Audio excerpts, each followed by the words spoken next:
Okay, I think we're on, and hold on. I just remembered I had to go to YouTube to see this. I'm still getting used to this new format of live streaming here.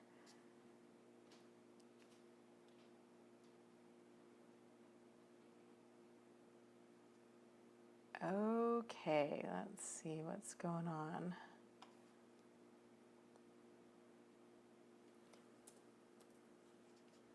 Looks like it is going. Okay, there we go. Yes. Okay, so I have to remember I have this microphone on too. I keep forgetting, and then my hair is getting in the way, and I'm touching it, and it's, yeah, craziness. So we've got lots of people here tonight. Hey, Ryan. Ryan is here. Cecilia, Kevin, Marie, T. Brown, Darko. Lots of people hopping on. Hey, hey, hey. So before I forget, I just wanted to say happy birthday to our support group. It is 1 year old today. So yay. Yay for the support group. It's amazing that it's been a year. In many ways, it feels like it's been 10, but it just has been the craziest learning curve ever. But yeah, it's cool to kind of celebrate these little mile markers as they come up. So, and it's hard to believe too, between the different support groups, there's about 10,000 members combined in 1 year. I think it's awesome that we've been able to reach 10,000 people. I mean, that's phenomenal. Like, that's really wild. In a year, 10,000 people, but at the same time, it's also very tragic. It's like, wow, this is really a much bigger problem than I think any of us had any idea. So, yes, Marie says, and look at how far we've come in our recovery. I agree. We all have come really far. I look back at my earlier videos and it's just wild to me how far I feel like I've really come in my understanding in all of this and of the topic and really of myself. And it's just been this wild ride of personal development and understanding. It's been really challenging, but it's been really cool at the same time, and I wouldn't trade it for the world. So let's see, David's here. Hey, David. Diana. I don't know if that's Nastasia or Natasha. Amber.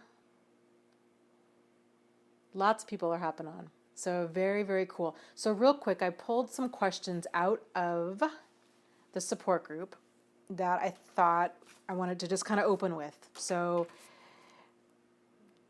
and I really kind of need to get more organized too, as far as how I'm going to be answering questions, because this is one thing I realized last week was the chat goes so quickly.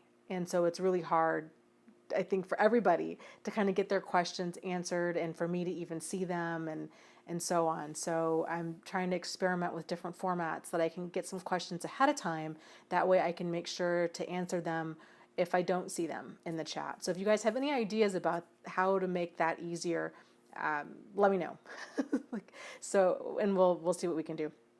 But actually, real quick, I can't even believe that I didn't touch on this earlier. With the birthday, with the 1 year anniversary of the support group, let me just say really quickly to all of the people that work so very hard to make it all possible, and that is all of the admins in the support group. There's, between the different groups, there's probably about, I'd have to sit down and really add them all up, but at least 10 people. And they're volunteers. They do a tremendous job. They are in there more than I ever anticipated, and I didn't have any expectations, but more than I would have even expected.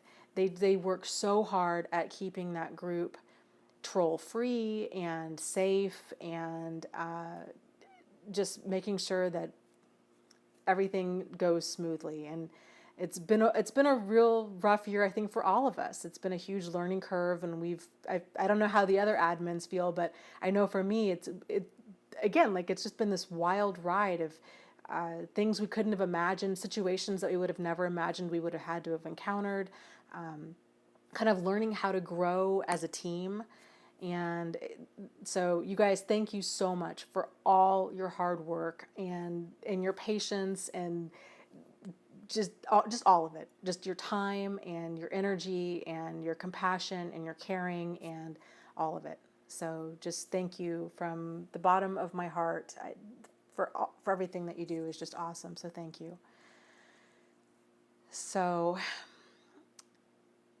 let's see. Okay, so let me answer some questions here from the support group. The first one was, this is a good one.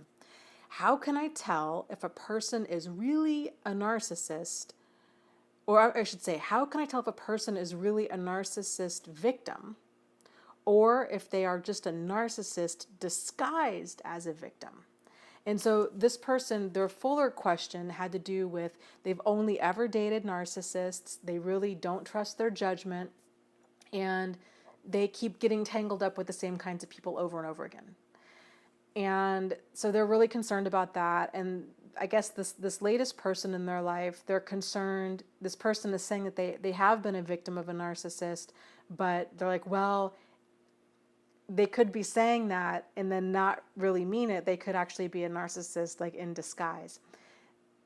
So there's a couple points that I want to touch on with this. Okay, for starters, a lot of narcissists have actually been victims of other narcissists. That's kind of what made them that way. So that's part of it, right? But the other part of it is when you're getting to know somebody and you're not really sure, okay, what am I dealing with? Is this just because a person has been abused by a narcissist doesn't make them, like, quote unquote, one of the good guys. It doesn't mean that, that they're free of problematic behavior. We'll put it that way. So there's no shortcut. You've got to go slow. Like there's no shortcuts to going slow, because everybody's on their best behavior for like the first 30 days or so when you're getting to know somebody. And during that time, you're going to start seeing things that kind of don't add up about a person. And odds are it's going to be subtle. So, unfortunately, again, there's no shortcuts to this. There's no kind of foolproof, fail-safe way to say to tell whether or not this person has problematic behavior other than time. Time is kind of the great revealer. It'll show you what you're really dealing with. And so the other part to this is what concerns me is this, and I get it because it's something that I struggled with for a very long time as well. I find it concerning that they don't trust their judgment. So very normal, very understandable, especially if you've had a long-standing pattern of dating abusive people. So again, this kind of just goes back to going slow, because it takes practice. It takes practice. All change of any kind takes practice. And if you've had this pattern of dating problematic people, then odds are that you're not going to just flip a switch and no more problematic people. Like odds are, until you really, really, really start seeing all of the different ways problematic behavior comes across, and probably more importantly, how it makes you feel. I think that can be sometimes the best indicator of what we're experiencing. If you're feeling like, oh, I don't like the way that person talked to me, or I'm not okay with, the certain habits or friends or hobbies or kind of whatever, behavior, whatever you're experiencing with this person, if you're not okay with it, then you're not okay with it. So, there's this whole saying too that good judgment comes from bad judgment. And that's very, very true. So good judgment it takes practice. It takes kind of, unfortunately, kind of experiencing enough in life and enough with dating or kind of what have you to really get crystal clear on what it is that you're looking for, what it is that you're not looking for, and how to really stay away from that. I think something that a lot of us tend to do is we tend to focus on a person's words. And that's something and that's a hard habit to break because, so here's something interesting. This is kind of a sidetrack, but not really. So, narcissists, emotional manipulators of all kinds, they project all of their garbage onto us, right? So all of their insecurities, all of their negative qualities, all of their self-loathing goes on to us. That's called projection. An interesting thing that we do is that we project all of our goodness, all of our good qualities onto them. I call it reverse projection. That's not an official term. That's just my term. But if you can kind of be aware of that, like we've had this long-standing pattern of projecting our goodness onto other people. It's going to take a little while to break the habit of doing that. So, and it's really important that we see a person's actions and not just focus on their words. Because if, anybody, it's hard because we tend to not lie. Like we tend to not deceive and manipulate and, kind of, we mean what we say. And it's hard for us to be like, well, it's hard for us to even fathom that somebody would lie to the level that a lot of these people lie to. And so we continue to make the mistake of taking them at face value when the reality is it's really a bad idea to take anybody at face value, frankly. That doesn't make you paranoid or hypervigilant. It makes you appropriately cautious because, trust is something that's earned and it takes time. It takes time to really get to know a person and to watch their actions over a period of time to really see what you're dealing with. So I guess that's my answer to your question. The only way to really tell if a person is an emotional manipulator versus kind of a quote unquote good guy is time. And even though you might not trust your judgment, I hope that you are able to get to the place where you're okay enough with walking away if you start seeing problematic behavior. Because that's not just isolated to judgment. That has a lot to do with kind of having the attitude of abundance. That's something else I think a lot of us get caught up in is this idea of, especially with an emotional manipulator, because they do create this whirlwind situation where they seem so perfect. There's all of this mirroring going on where we really feel this intense soulmate connection with them. And that can be really hard to walk away from, especially if we're lonely or we're really wanting to date and we're wanting to hold on to that fantasy, that illusion. So you've got to get to a place where you're okay enough with walking away when you see problematic behavior instead of sticking in there and hoping that they're going to change or hoping that you heard wrong or hoping that it's something other than what it is. All right. So second question and I get this one all the time, but what if I'm wrong? What if he or she is not a narcissist? This is very similar to kind of the first question. This has everything to do with cognitive dissonance. And a lot of people struggle with this. They might ask themselves, well, what if I'm being too harsh? And what if this time they really could change? And what if they're not a narcissist? They're just, kind of an insincere, lying, cheating jerk. Maybe they're not like a full out narcissist. It's so easy to manipulate ourselves and to fall into that cognitive dissonance of thinking that things aren't that bad. Again, very, very normal and understandable, especially if you've been around an emotional manipulator for any length of time. It can be really hard to sort out what you're dealing with. So this is why I encourage people, set aside the label of narcissist. The label, it really does not matter. It's a pointer. It's only a pointer. It's a pointer to behaviors. The labels come and go. Labels change. behaviors don't.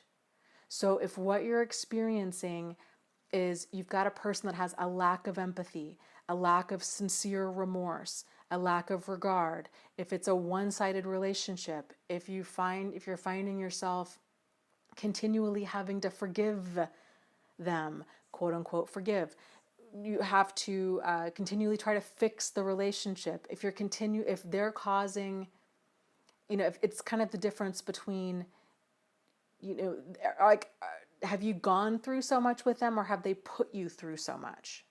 If they've put you through so much with the lying and the squirrely behavior and the manipulations and the half truths, and getting the truth is like pulling teeth, and they're not really sincere, or they just have like a jaw-dropping level of insincerity about everything. They won't apologize, or they do apologize, but their behavior doesn't change, or you're having to continually tell them how to behave like an adult. Here is what being rude is. Here is what cheating looks like. Here is what cheating is. Here is what flirting is. If you're having to explain the basics of adult behavior to another adult, that's problematic. Everything I just mentioned, highly problematic behavior. Are they abusive in any way, shape, or form? Is it physical abuse? That's, I would hope, would be a deal breaker.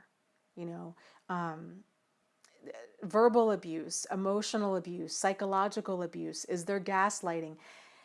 How do they handle being confronted? If you have issues in your relationship and you bring them up, are you getting the silent treatment, or are they willing to actually discuss things? Because if you're dealing with a person where you're in a one-sided dynamic where they just seem to be off doing whatever they're going to do, they don't really care how it impacts you, they're not sincerely sorry because they keep doing it, then you're not in a relationship, you're in a manipulationship. Very, very big difference there. Does it matter if they're a narcissist? Absolutely not. Again, don't focus on the term, focus on the behavior. The behavior's what's important there. So I hope that really clears up that question. It's a good one. It's a very understandable one, because I think, again, a lot of people, myself included, tend to separate the world. Once we kind of realize these people exist, we start separating the world into narcissists and non-narcissists. And that's very black or white thinking. And the reality is this behavior is on a spectrum. It's on a big spectrum. And,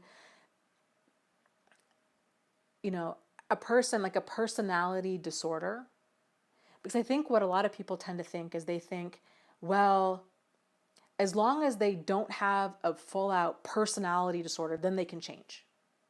But if they have a personality disorder, then they can't change. That makes sense. I can see the thinking behind that. However, a personality disorder is just another way to say that is a persistently problematic personality. That's what a personality disorder is. It means their personality is highly problematic, and it's persistently that way. So it's not just that way some of the time. Like, it's consistently that time. It's the same kinds of behaviors. It's the lying, it's the manipulations, it's the pot stirring, it's the triangulating, it's the abusiveness, it's the, all of it. It's all of that kind of persistently. Like, it continues to go. Now, with an emotional manipulator, their behavior tends to run really hot and cold. It's the whole Dr. Jekyll, Mr. Hyde. Again, that's a problematic personality. Healthy, normal people don't run hot and cold. They're not Dr. Jekyll, Mr. Hyde. If you feel like you're dating two different people, depending on what mood they're in, that's a problem. So getting a good understanding of what is deal breaker stuff for you, and not getting overly hung up on it's only a problem if it's a personality disorder, everything else can be fixed, because that's not the case. A person can have problematic behavior that's not a personality disorder, and that can be, maybe even should be, deal breaker behavior. So I hope that doesn't confuse. I hope that gives more clarity than it does confusion. But it really just boils down to what's deal breaker stuff for you, and getting clear on how much time and energy and money are you going to throw at this relationship and at this problem, and what kind of change are you looking for. And I think once you kind of get clear on that, that'll help to kind of guide you as far as when to stay and when to go. So, okay, good. Trisha's saying, yes, that was really helpful. Good.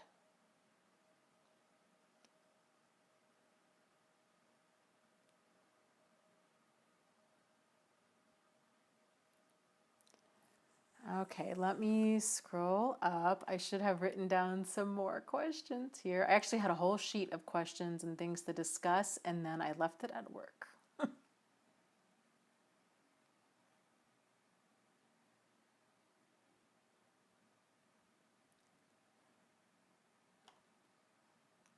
Oh, I like that. Amethyst says, refusal to negotiate a conflict in good faith, refusal to discuss honestly one's motivations, refusal to listen to another point of view with openness, refusal to compromise, refusal to collaborate, refusal to support the other person's plans, refusal to accept influence. Love, love, love that. Makes total sense. Yes. So I like to think of it as when you're dealing with an emotional manipulator or problematic person in general, they tend to have this attitude of me versus you, meaning they exactly everything Amethyst just said. It's very much one-sided. It's their way or the highway.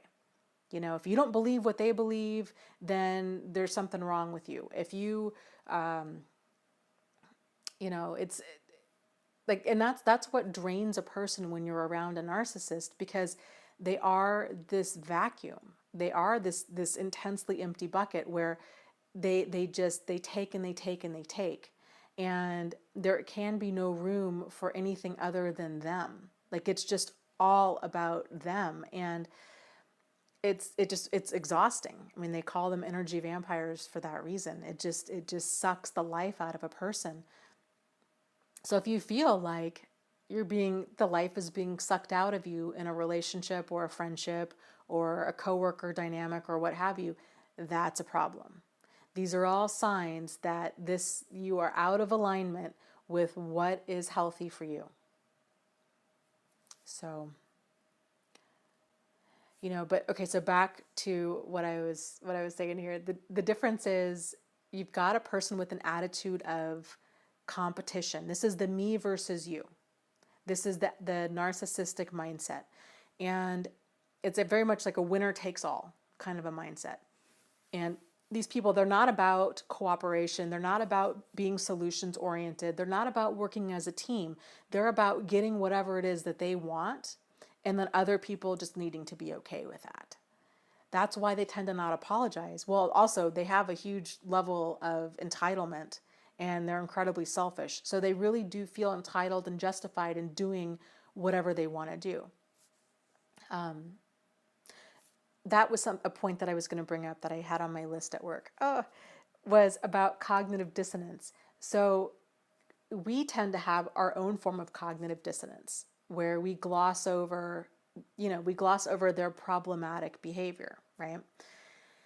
And because we're projecting all of our good stuff onto them, we kind of think, given enough love or time or understanding or rehab or church or what have you, that they could potentially change. And so we're clinging to hope, but we're not paying attention to their actions. And so we're denying, justifying, we're just glossing over, we're just not wanting to see it. And of course, oftentimes they're manipulating. So we don't really want to see it to begin with, but then it's really hard to see it when they're continuing to manipulate, especially if you've got a narcissist who's saying all the right things, they're promising change, they're promising therapy, they're love bombing, they're doing all of this. It can be, understandably so, very confusing to sort out, what am I really dealing with here? But at the end of the day, it really goes back to, does this person have an attitude of cooperation? Are they willing to work as a team? Or does their behavior show that they have a blinding degree of selfishness and they really don't care? They just don't want to deal with the consequences of their action. Because if a person is truly remorseful, they own their behavior. They're sincerely accountable for it. They are, if they've been caught cheating or lying, generally a person, if they truly are sincerely remorseful, they're going to do whatever it takes in order to repair the damage done in that relationship. Generally, that means living a life of total transparency, understanding that their partner is going to have major issues with trust for years, if not decades after that, especially if cheating's involved. They're not going to withhold any information from their partner. They're going to realize they're going to have to kind of eat dirt, and they're going to have to be uncomfortable because they've got it. That's the hard work of repairing damage, is going above and beyond trying to repair that trust, realizing that your partner is going to have major issues every time you're on social media, every time you go to work, every time you're home late, every time you're on your phone, all of that. So if a person's truly sincerely remorseful, they're not going to get defensive about their actions. They're going to have that empathy. They're going to understand, yeah, that's a totally, my partner's hypervigilance right now and level of suspicion, totally normal if they've been cheating, right? So, but a narcissist, they get annoyed by that. They're like, come on. Like, yeah, I got cheating. That was like a month ago. Get over it already. I don't want to keep discussing this. We need to move on. Yeah, okay, I went to therapy 3 times. And they just kind of do the bare minimum to get whatever it is that they want to get. And their behavior, if anything, they just tend to learn how to better hide their behavior. They never truly change, by and large. So the whole cognitive dissonance thing. So our version of cognitive dissonance is that we see the behavior, we tend to justify it and deny it. Their cognitive dissonance, and this is why they're so entitled and selfish and why their behavior is so problematic. So cognitive dissonance makes our behavior problematic because we have a hard time accepting the reality of the situation. The cognitive dissonance for them is they're justifying their treatment of us.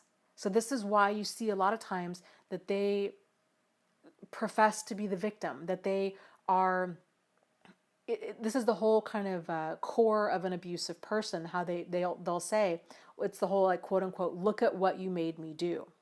Like I wouldn't have hit you or cheated or stolen money or lied had you not done XYZ.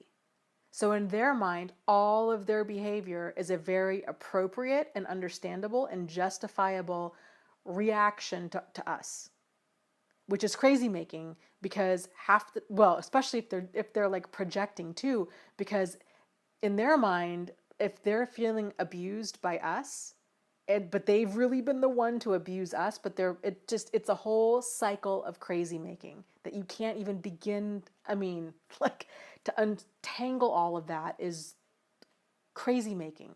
So if you're in a relationship that you would describe as crazy making, whether it's a friendship, a work relationship, a partner, that's a really big sign that there's like emotional and psychological abuse going on. Because again, that's not a normal feeling for a dynamic between two people. So when you kind of realize, okay, they have their own cognitive dissonance going on where they feel totally justified by their behavior, because that's really the core of, it's why we all have cognitive dissonance. It's, cognitive dissonance, it's these two conflicting thoughts that we have about the same thing at the same time. In particular, if it's going to mean that our thoughts and actions don't line up. Because as human beings, in order for us to feel okay with what we're doing, we need our thoughts and actions to line up. If they don't, that's when we feel this cognitive dissonance. So how we tend to get, if we're going to continue with an action, if we're going to continue doing what we're doing, then we need to get our thoughts in alignment with our actions. So, for example, if you've got, on our end, if you're let's say you're dating a person you think is a wonderful person, and you've got this really great relationship, it feels like the soulmate connection, right? And all of a sudden, like you start seeing, oh, that's really weird. Now they're running hot and cold. Like out of the blue, you get the silent treatment for nothing. Like you disagreed with them about the upcoming election, and now they're not talking to you and it's been 3 days. And you're like, oh, that's problematic. Like that's weird. It's easy to justify that and be like, okay, well, maybe they just don't know how to communicate. They did grow up in an abusive home. We kind of make allowances for bad behavior. Okay. You try to talk to them about it. There really is no sense of like common ground that's established. It's them continuing to justify their position. These things keep happening every couple of weeks, every couple of days.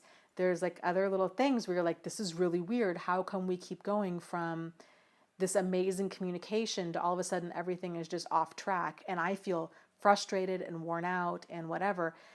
And then we start justifying it. And, that's how our cognitive dissonance works. Because it's the conflicting thoughts of this person is a really great person and a soulmate.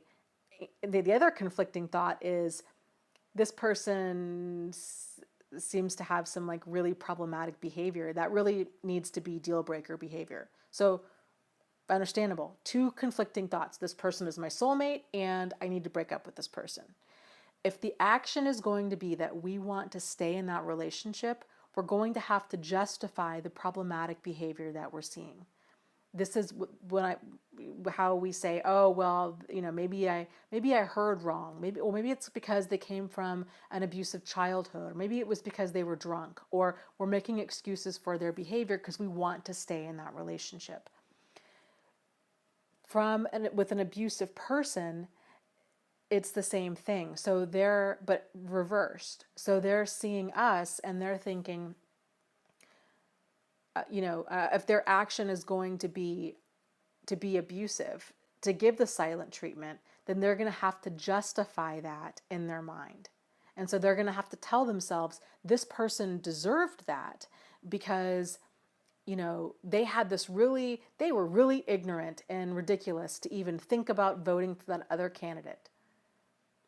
So in their mind, they're going to justify their treatment. Or, and again, like it gets like all kinds of confusing. I can't even really follow the train of logic when it comes to them projecting stuff onto us that's obviously like we're not even doing, but then you're getting punished for stuff that they did. Like that's like several different levels of crazy making. But in their mind, that's what makes them so dangerous, is they feel justified in whatever it is that they're doing. Scary, scary stuff.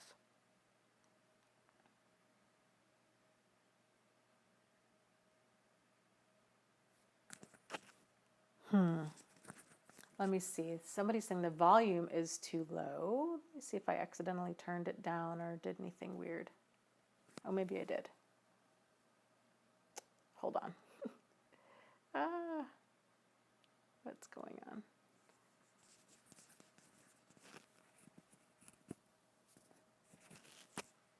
Okay, is that better? Yes, Carolyn says, my husband blamed his affair on me because I was clinically depressed.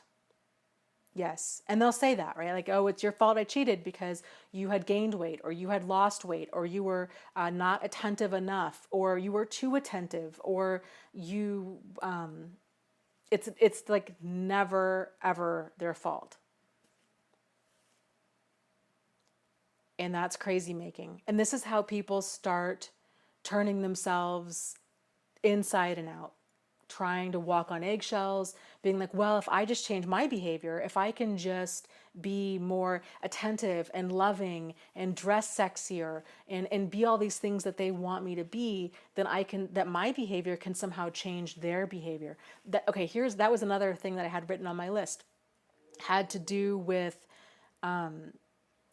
Oh shoot, I just lost it. It had to do with walking on eggshells. And oh, she had mentioned, well, it takes two people in a relationship. So what if my behavior really did drive him away? That was kind of the gist of the question. And my response to that is, that cliche, that understanding of, well, it takes two to tango, and there's two people in a relationship, and yes, however, comma, the key word there being relationship. And again, there's a difference between a relationship and a manipulationship. A relationship is based on relations, meaning a give and take. It's between two people relating to each other. Big difference between that, a relationship, and a manipulationship, which the core of that is manipulation, which there is no give and take. There is no relational value between two people. You've got one person that's fraudulent in all of their actions. They're lying, they're deceiving, they're manipulating. They're not, it's a fraud. They're not who they say they are. They're not doing what they say that they're doing. That's not a relationship. That's like a hostage situation, even though you don't know that you're in it. So that's the thing. That's, kind of this other thing that's floating around there about narcissists is narcissists don't have partners. They take hostages. I love that saying because it's very true. It's not a hostage. Well, sometimes it is, where it's incredibly violent and a person's terrified to leave and they feel like, I can't leave because if I do, they're going to hurt me or somebody that I love. But also if you're in a relationship based off of lies and deceit, or this person saying that they're saying all the right things, but then they're going out and doing the exact opposite, that's not a relationship. So when these dynamics, quote unquote, go south, trust in that they've always been south. Like they've never, what you're seeing, whenever you see a person's bad behavior, it doesn't matter who it is. Whenever you see somebody's bad behavior, just know that you're seeing the tip of the iceberg. So, because you're seeing what they didn't intend for you to see. By no stretch are you ever seeing the full picture. Even if you find emails or text messages or whatever, that is still the tip of the iceberg. I just think back to in your life. Have you ever once had a situation where you've been deceived and the information that you found out was the whole story? Probably never, not once.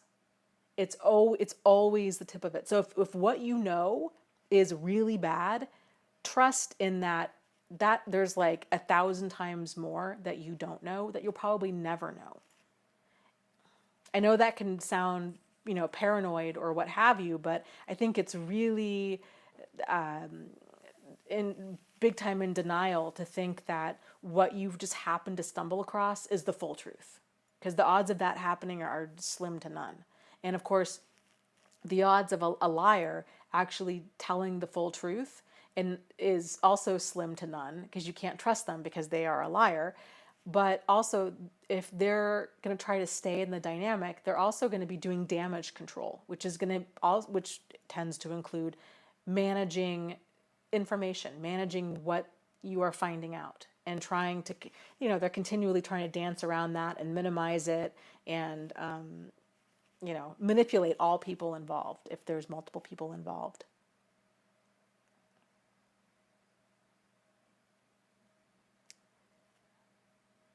So Peter says, do you find it hard to relate with new people and making friends after no contact?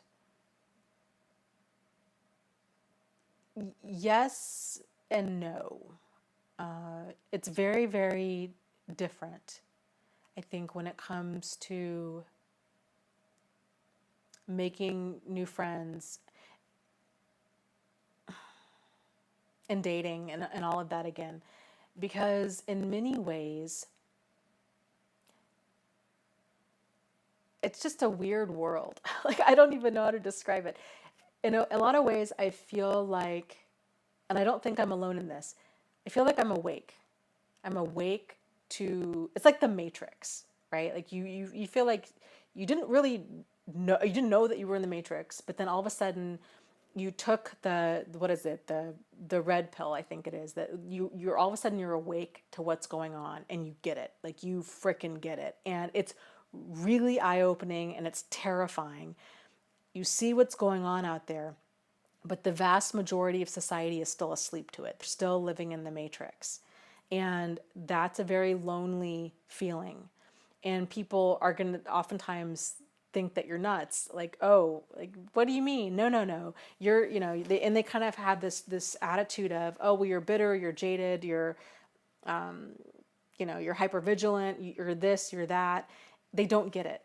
And that messed with my head for many years, wondering, am I really hypervigilant? Am I paranoid? Am I jaded? Or am I really just seeing stuff that they're not seeing?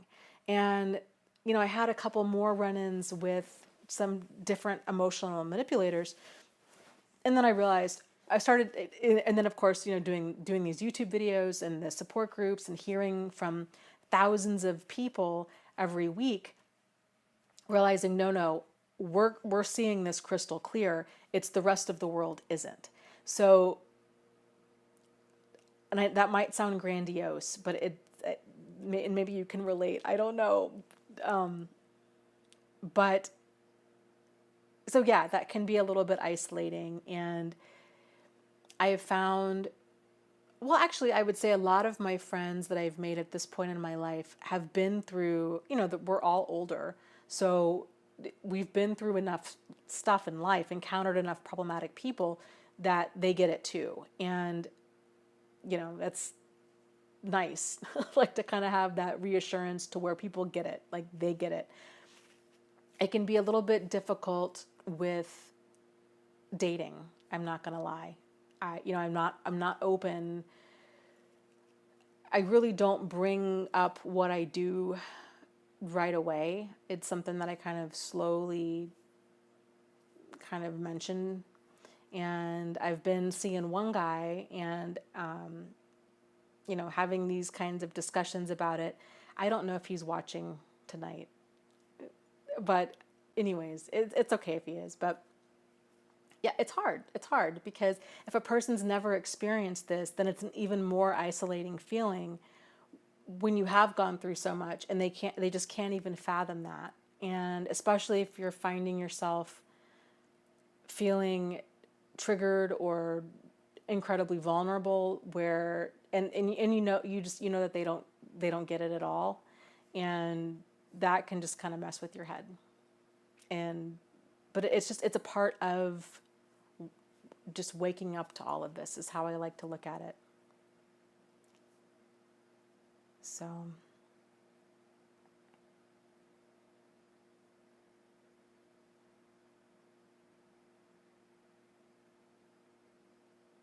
yeah, somebody else is mentioning the Truman Show. Yes.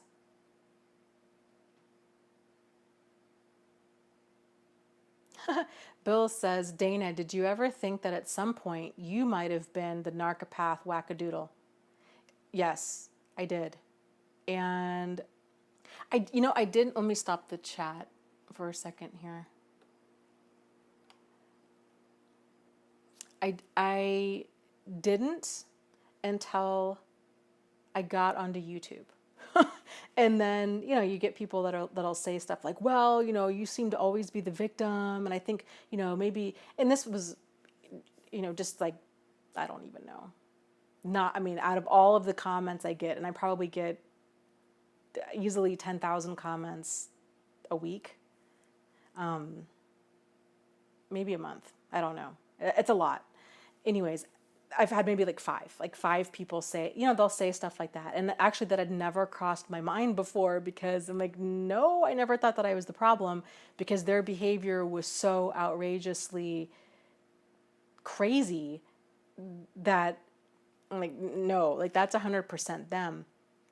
My bigger issue with that is, and what really messed with my head is I didn't see how they kept like these kinds of people kept getting into my life. That's what really messed with me. But then when I got onto YouTube and people, I began thinking about it because I was doing the whole red flag series, and I was like, some of this behavior does describe me.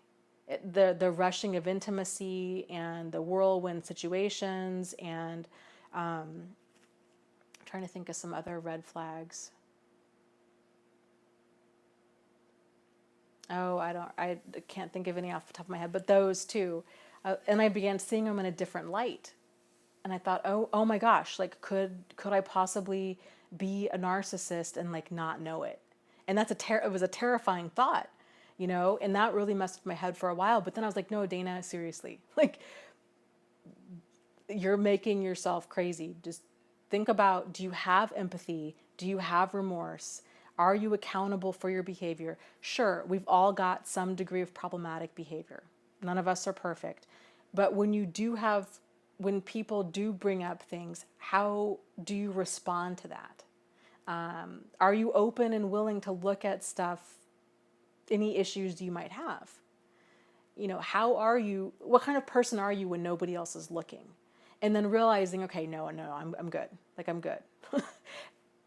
That made me feel a lot better, but it did make me, again, this is why one of the main, many reasons I encourage people to focus on the behavior, not necessarily like the terminology, because the terminology, it can mess with a person's head. If you're like, well, okay, but like, am I really a good person? Or like, am I a covert narcissist? Or like, could I be a good person, but have this like total hidden agenda and like not know it? And, but then you think, okay, no, just like time out. How have other people reacted to you in your life? And, I don't know. So there's more, you can kind of get these outward frames of references for what's going on, and can help to give a person more perspective. But, yeah, for me, it was more of an issue of figuring out, how did this keep happening to me? Because when I first started these videos and all of this, I really did not think I had any issues with codependency at all. That word, that concept actually brought out a lot of anger in me, because it was like, no, they were Prince Charming. How would I have known? Like, all of their characteristics were exactly what a person should be looking for in another person, right? And not knowing at the time that this whole Prince Charming thing was a huge red flag. And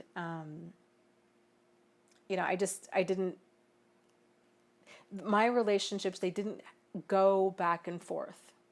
So there wasn't any of this, what I would have considered more like codependent behavior going on. It was more like, I found, thankfully, because it could have gone back and forth. I think I could have been sucked back in had I not found out everything that I did each time. So I was very fortunate in that.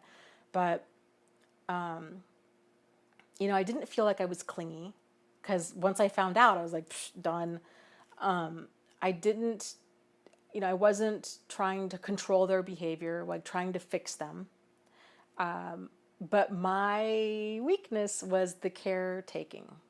Like, oh, my love can heal a person, overlooking things. I was actually talking to an acquaintance of mine today. She's a nurse practitioner, a psychiatric nurse practitioner. She had told me about a year ago, a little over a year ago, it was this guy actually, I had gone on a few dates with. I had seen a bunch of like way problematic behavior. I was making myself nuts. I'm like, is it me or is it him? Statistically speaking, how come this keeps happening to me? What is going on? And, just like, I was talking to her about it. I'm like, I don't really, it's like, am I making a big deal out of things? Am I hypervigilant? Is it because of my past? Like, what is really going on? I'm having all of these anxiety attacks. I'm waking up in the middle of the night with nightmares again. What is going on? And she told me, she says, Dana, you've seen this movie before. You don't need to wait until the very end, until like the tears and the sadness and the chaos and the heartache and all of it. You don't need to wait until the very end to get up and leave. And when she told me that, I remember thinking, like, that was such a huge aha moment for me. Because I'm like, oh, really? Because in the past, that's where where I'd been going wrong is I didn't have good boundaries. I didn't have good deal breaker behavior. I thought I had pretty good boundaries, but I didn't because I was way permissive, way flexible with what I was allowing in my life. And things had to get really problematic in order for me to finally leave. And so I was basically going to wait. I was going to continue dating this guy, continue experiencing this problematic behavior because it was more psychological. It was more psychological. It was nothing I could really pinpoint, but it was crazy making and it was gaslighting, but I didn't know the term gaslighting at the time. And so because I couldn't pinpoint it, I felt like, well, I wasn't justified in walking away. Now I feel like, you know what, if anything, if I experience anything that's crazy making or remotely problematic or anything that I'm just not okay with, it doesn't even have to be like abusive. Anything that I'm just not okay with, I'm okay with walking away from that. I don't need to justify my actions to anybody because it's my life. So I hope that kind of answers the question, but I think it's very, very common for people to wonder if they are the narcissist, especially if they are in a dynamic where they are being told by the other person, you're the narcissist, you're manipulating me, you're abusive. That messes with the person's mind at a whole different level. I didn't have that with Jack and Steve, thankfully. I've had that before. I dated another guy briefly, and then when that kind of stuff started, I just was like, you've got to, I mean, it was just wild stuff. And part of me was really tempted to be like, I really feel like we should videotape this or record this because obviously one of us has a problem. And if I have a problem, like if I'm really truly being manipulative and abusive and I don't see it, I would want to know about it. So, you know, but there was there was enough like silent treatment and he would just run hot and cold. And there was enough other stuff that I'm like, no, it's not me, it's him. But that did, it messes with your mind because when everything is great and then avoid crazy making.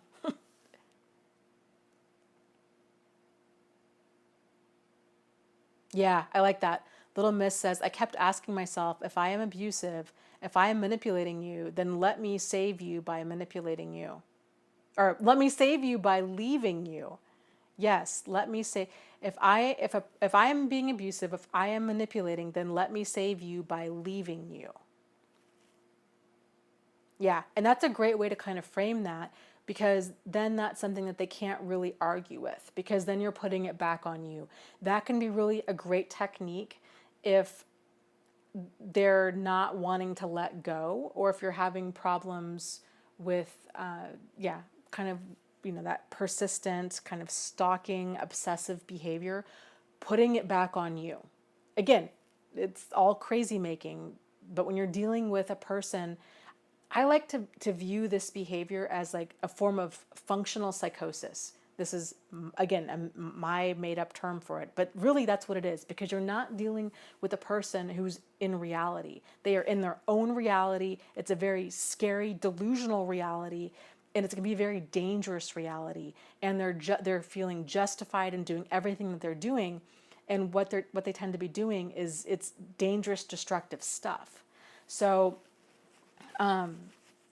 sometimes somebody else in the group a while back had mentioned a term, and I think what you were describing there would kind of fall under that of what they called it as dumb like a fox, because foxes obviously are not dumb. So it's kind of playing dumb in a way to kind of soften their defenses for people that won't let go. So it's this idea of Well, you know what? If I'm so, you know, I'm never going to be the person that you need me to be. Kind of putting it back on you. I'm never going to be what you need me to be. If I really am being abusive and manipulative and I don't know what I'm doing, I don't want to hurt you. So I'm like sending you light and love and please go. I want you to be happy. And then that way they're going to have a hard time arguing with that. So it can be kind of a good way to tap dance and back up from a person that's problematic. But yeah, again, it's crazy. Like it's crazy making, and it's crazy making when you've got to be kind of play this game is what it is.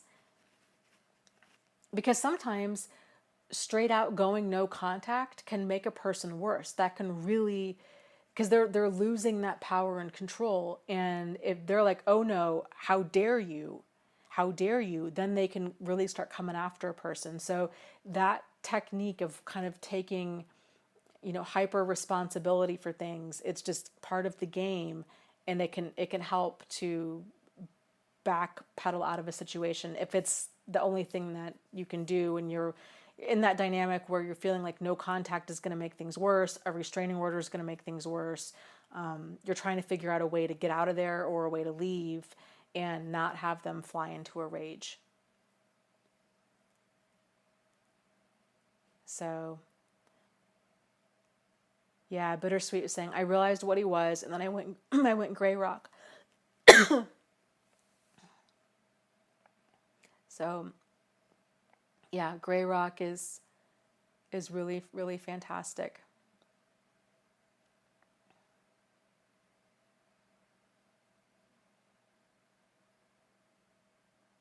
Yeah, postmodern is talking to her former therapist about her ex-husband and how he fooled their whole parish. And he said, your ex fooled a whole community of professional, educated people. Don't beat yourself up. Yes. And as Sylvie was saying, or postmodern is saying to Sylvie, if you recognize your codependency, you can start working on it. Yes. And again, like with all of this, hold on to what helps and let the rest go. So this is not an exact science. This is, human beings. And all of this terminology it can be kind of, it's all pointers. It's all pointers to behavior. And, again, like I reflect back on my experience with all of this. And I think had I learned more about this in terms of the behaviors and not the terminology, I think I would have found a lot of the answers that I was seeking a lot sooner than I did. And I don't think that I'm alone in this. So, thank goodness for YouTube and for the internet, because there's so much out there.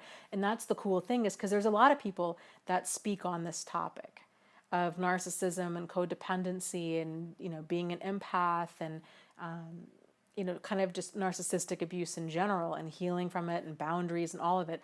And I think the beauty and the importance really of hearing from different speakers on this topic is it's going to help to give kind of like a fuller perspective for things, because each of us that speak on this topic, we're going to resonate with different people at probably even at different points. So somebody might be like, oh, I really, really, really like what Dana has to say.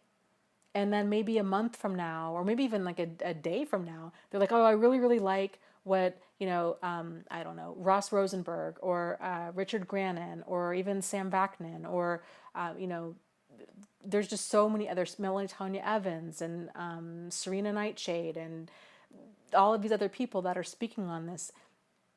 Odds are you're going to pick up something from all of us, and then that'll kind of contribute to the overall healing, because it's just a bunch of different perspectives on the same topic.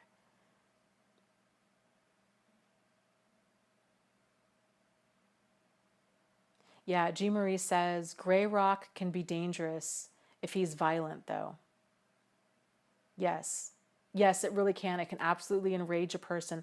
This is where that whole dumb like a fox approach can come into it. Again, you know your situation best. So definitely, filter everything that I say, that everything anybody else says through the lens of your understanding of your situation. So if you're thinking that, in Gray Rock, the whole goal isn't to be annoying. Like, you don't want to come across as so unemotional that they know something's up. But you're detached emotionally. So you can still kind of act like yourself. You're just not being reactive. So kind of tailor it to your situation, because, and again, it takes practice and that takes time. It does help to kind of practice going gray rock in a way that you think would best fit your situation without provoking them. To practice in the mirror, to practice what you think they would say, what you think you could say, how you think you could kind of dance around that, and just limit contact as much as possible. Yes. So yes, gray rock, for those of you that aren't familiar with the term, it's where you're you're as exciting and as reactive as a gray rock, which means not at all. So the whole goal of going gray rock is to you're trying to avoid triggering you're trying to avoid giving them any additional supply in the form of like attention or a reaction. And you're also trying to avoid causing a narcissistic injury. Because narcissists, again, it's that attitude of competition. It's the attitude of me versus you. And if they, if anybody has that attitude, right, me versus you, then that's problematic. So anything can trigger it in them. So any of your successes, any of your victories, anything that's good in your life. You're going on vacation. You just got a new outfit. Your child just got an A on their math test. Anything.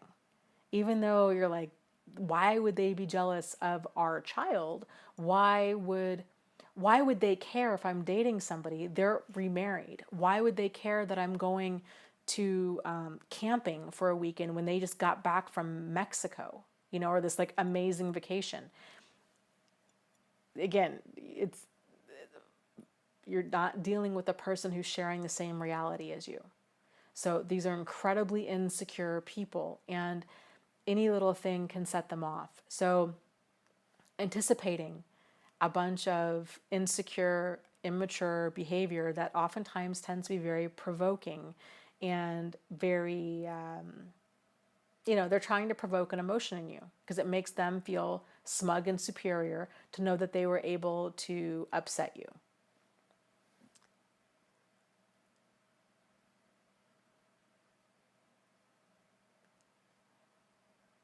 Oh, totally. Limitless says, Dana, but sometimes Grey Rock slips and they know how to hit a major trigger.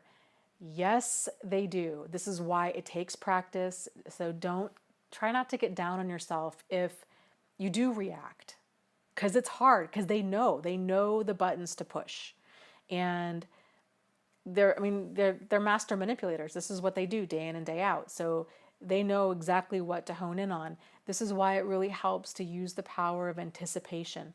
So if they tend to, target similar things, like if they tend to target, I don't know, like your appearance or your age or your weight or your education or your job or your, they're trying to make you feel inferior. Because again, this is all about power and control. It's all about it's that mindset of me versus you. It's always kind of the one upping. And they do that in a lot of different ways. So if they tend to focus on certain areas, try to anticipate that as best as you can, so you can kind of see that train coming down the track. And you can ideally just hop out of the way. Now, yes, granted, sometimes they can really get a good zinger in out of the clear blue when you're not expecting it. And it's hard to not react if a person's intentionally trying to provoke you, because when they provoke you and they stay so calm and then they try to spin it like you're the crazy one because they've provoked this emotion like jealousy or anger or insecurity, but then they're denying it.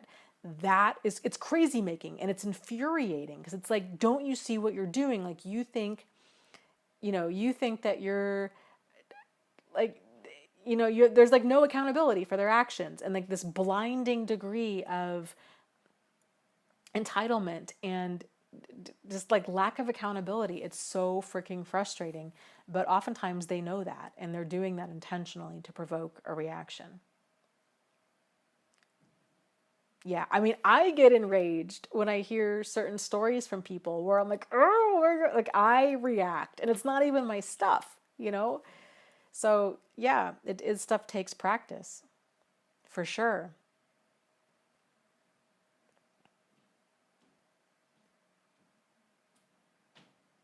Yeah, David was saying, I could actually see everything she was doing, but when I would step back, it was only when she was able to provoke an emotion, and that's when she was feeling powerful. Yes.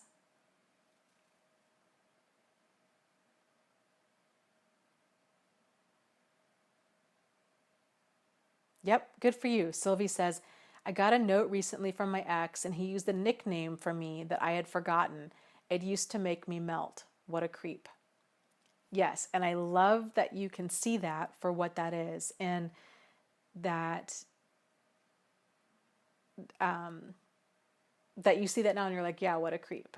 Because that's, and I would even take that as like a form of hoovering, because it's just trying to kind of crack that door open, whether or not it's a full out hoover where they want to like, suck you back into the relationship, but that's provoking, it's trying to get to you, but at the same time it's also kind of trying to crack that door and be like, oh, see, we're buddy buddy, like we're on good terms, and now we're back on like pet name status. And it's like, no dude, we're not. Like, we're a million miles away from pet name status. Like, again, like that's it's designed to provoke because he knows that, right? And you know that. And it's like, you jerk, we're not on pet name status ever. Like, we'll never be on pet name status again.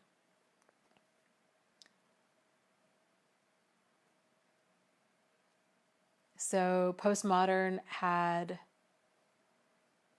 asked a really great question about how can we focus on the thriving part of all of this. And that is a really great question. That's a really big question. And there's just so much to it. I think the thriving part comes in after the shock wears off. Again, it's a lot like the Matrix. Like, you wake up and you're disoriented and you're angry and you're confused and you don't know who to trust, and there's a lot of stuff that you've really got to work through to kind of get your sea legs about you and to figure out, okay, what is going on here, especially if you're really waking up to seeing how many of these people have been in your life. And there's kind of, I call it like waves of awareness, because this tends to happen over time and this is kind of the gift in all of this, I guess you could say, is what tends to happen is a person, generally with a significant other, they are dating, or they realize they're married to a narcissist or a sociopath. And it's just that realization of, this person is like outrageously problematic behavior. Then they have that awareness of, oh, there's words like narcissist and sociopath, and like, what is that? And then you realize, oh my gosh, this is a thing. And then there's kind of that level of shock and awareness. And then then that kind of like levels out. A person works on, getting back, trying to like get the pieces of their life back together to some extent. And then as time progresses, they might start examining their other relationships, like other close friendships, other work dynamics, their relationship with their parents or their siblings, friends, these kinds of things. And it's that realization of, oh my gosh, actually there's been quite a few of these people in my life. And am I just unlucky? Like, how and why is this? And then, so there's just kind of like all of these waves of awareness when we start seeing like the fuller picture of it all. I think the bigger, the big gift in all of this is coming back into alignment with who we really are. Because for whatever reason, whether we grew up in a home with, a narcissist as a parent, or, we had a lot of codependency, where we had a codependent as a parent, or we grew up in a religion or a community or a neighborhood or what have you that really fostered either narcissism or codependency. We got a lot of this poor programming somewhere along the way. We get so out of tune with who we are when we're operating from that poor programming, because we're living a life of default. We're living, if we're more on that codependent side of the spectrum, then we've been living a life based on obligation and guilt and fear, and that, trying to fix other people, and things have been off balance for a really long time. The gift in this is to, getting re in tune with who we really are, and then getting that back into alignment. And so focusing on, paying attention to how you feel. Because it's like, this was another part of the conversation that I had with my nurse practitioner friend today. Her name is Sherry. It's amazing how out of tune we are. But because, like anything else, everybody is their own baseline for normal. So if we've always been this way or about this way, then it's not going to register as problematic until something really problematic happens. Then it brings it to our attention that, hey, something's not working here. So, it's amazing, like how out of touch we are with not only our feelings, but just kind of everything, like our wants and our needs, and even like on a physical level, wearing clothes that don't fit, wearing clothes that we don't like, having body pains and aches that we've never really been aware of before. Here's an example. I know, okay, so for me, I would go and get a massage a couple times a year. And generally, I would wait until I was in so much pain that like I would break down and be like, okay, to my mind at that time, a massage felt like a real luxury, and not something that was part of self-care. And so I'd go get a massage, and they would always say like, oh my gosh, what is wrong? Like, what is wrong with your body? Like, what is wrong with your neck? What are you doing? Like, what are you doing to cause all of this tension, and your muscles are so tight, and this, that, and the other? And not realizing how much pain I was in until after I would go to leave. I'm like, oh my gosh, I feel like I can actually move. Like, I can move my body. And then thinking that's really weird that I've been this stiff and tense for so long and didn't realize it. So it's kind of like that level of lack of awareness that tends to be kind of across the board. So physical pains, physical symptoms, it's really common for a lot of codependent people to have issues with headaches, to have issues with chronic pain, to have issues with like stomach, like GI disorders, to have issues with inflammatory type disorders. It's a lot of this emotional discomfort we're just suppressing, and it's going to come out some way, and it'll come out physical symptoms if given enough time, if we've been suppressing it enough. It comes out as tension in our neck and in our back. It comes out as arthritis and swollen joints, and all kinds of just inflammatory disorders get a lot worse with stress. And especially if you're codependent, your whole life is stressful because you're walking around trying to please everybody else, and you're trying to avoid conflict, and you're trying to avoid, you're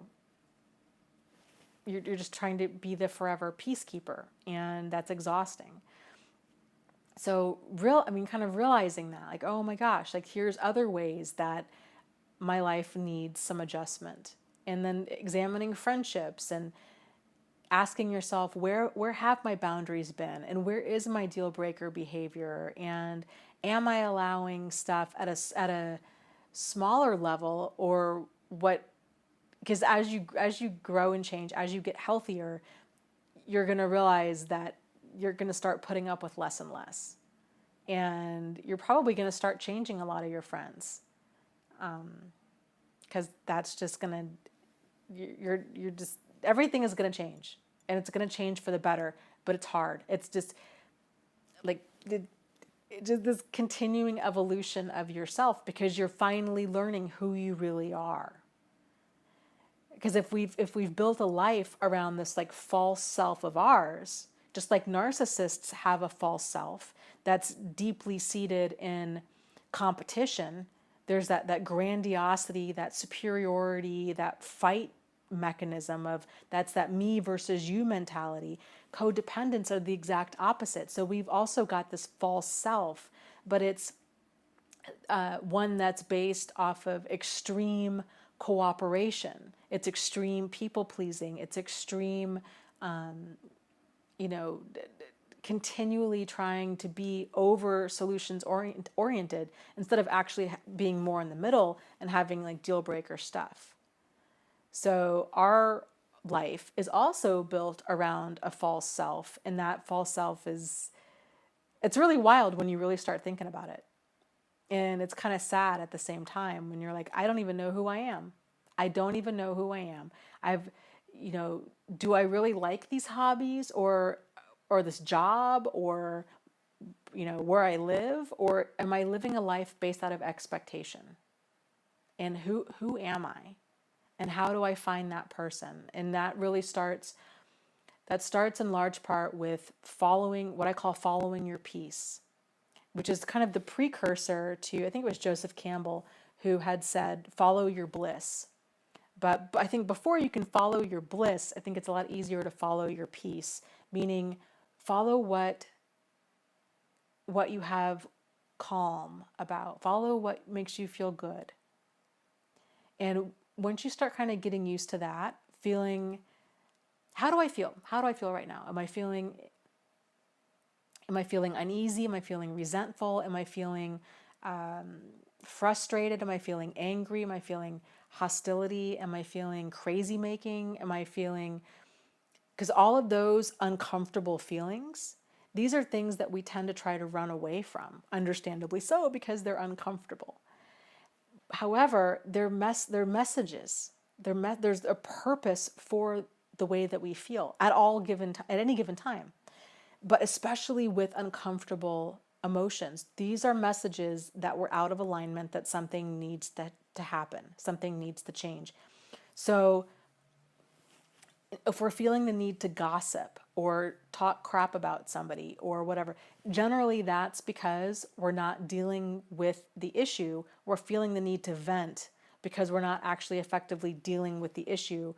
We're venting as a way of dealing with the issue. Because if we deal with the issue, then the issue is resolved. There's no need to vent about it. Just like there's no need to gossip. So it's weird. It's like Superman, like Bizarro world. Like there's so many similarities with narcissists and codependents, but it's just the mirror opposite of each other. It's just really, really wild.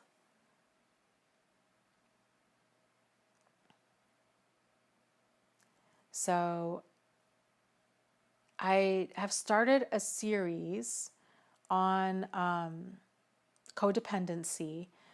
It's on my YouTube channel. It's called Red Flags of Codependency.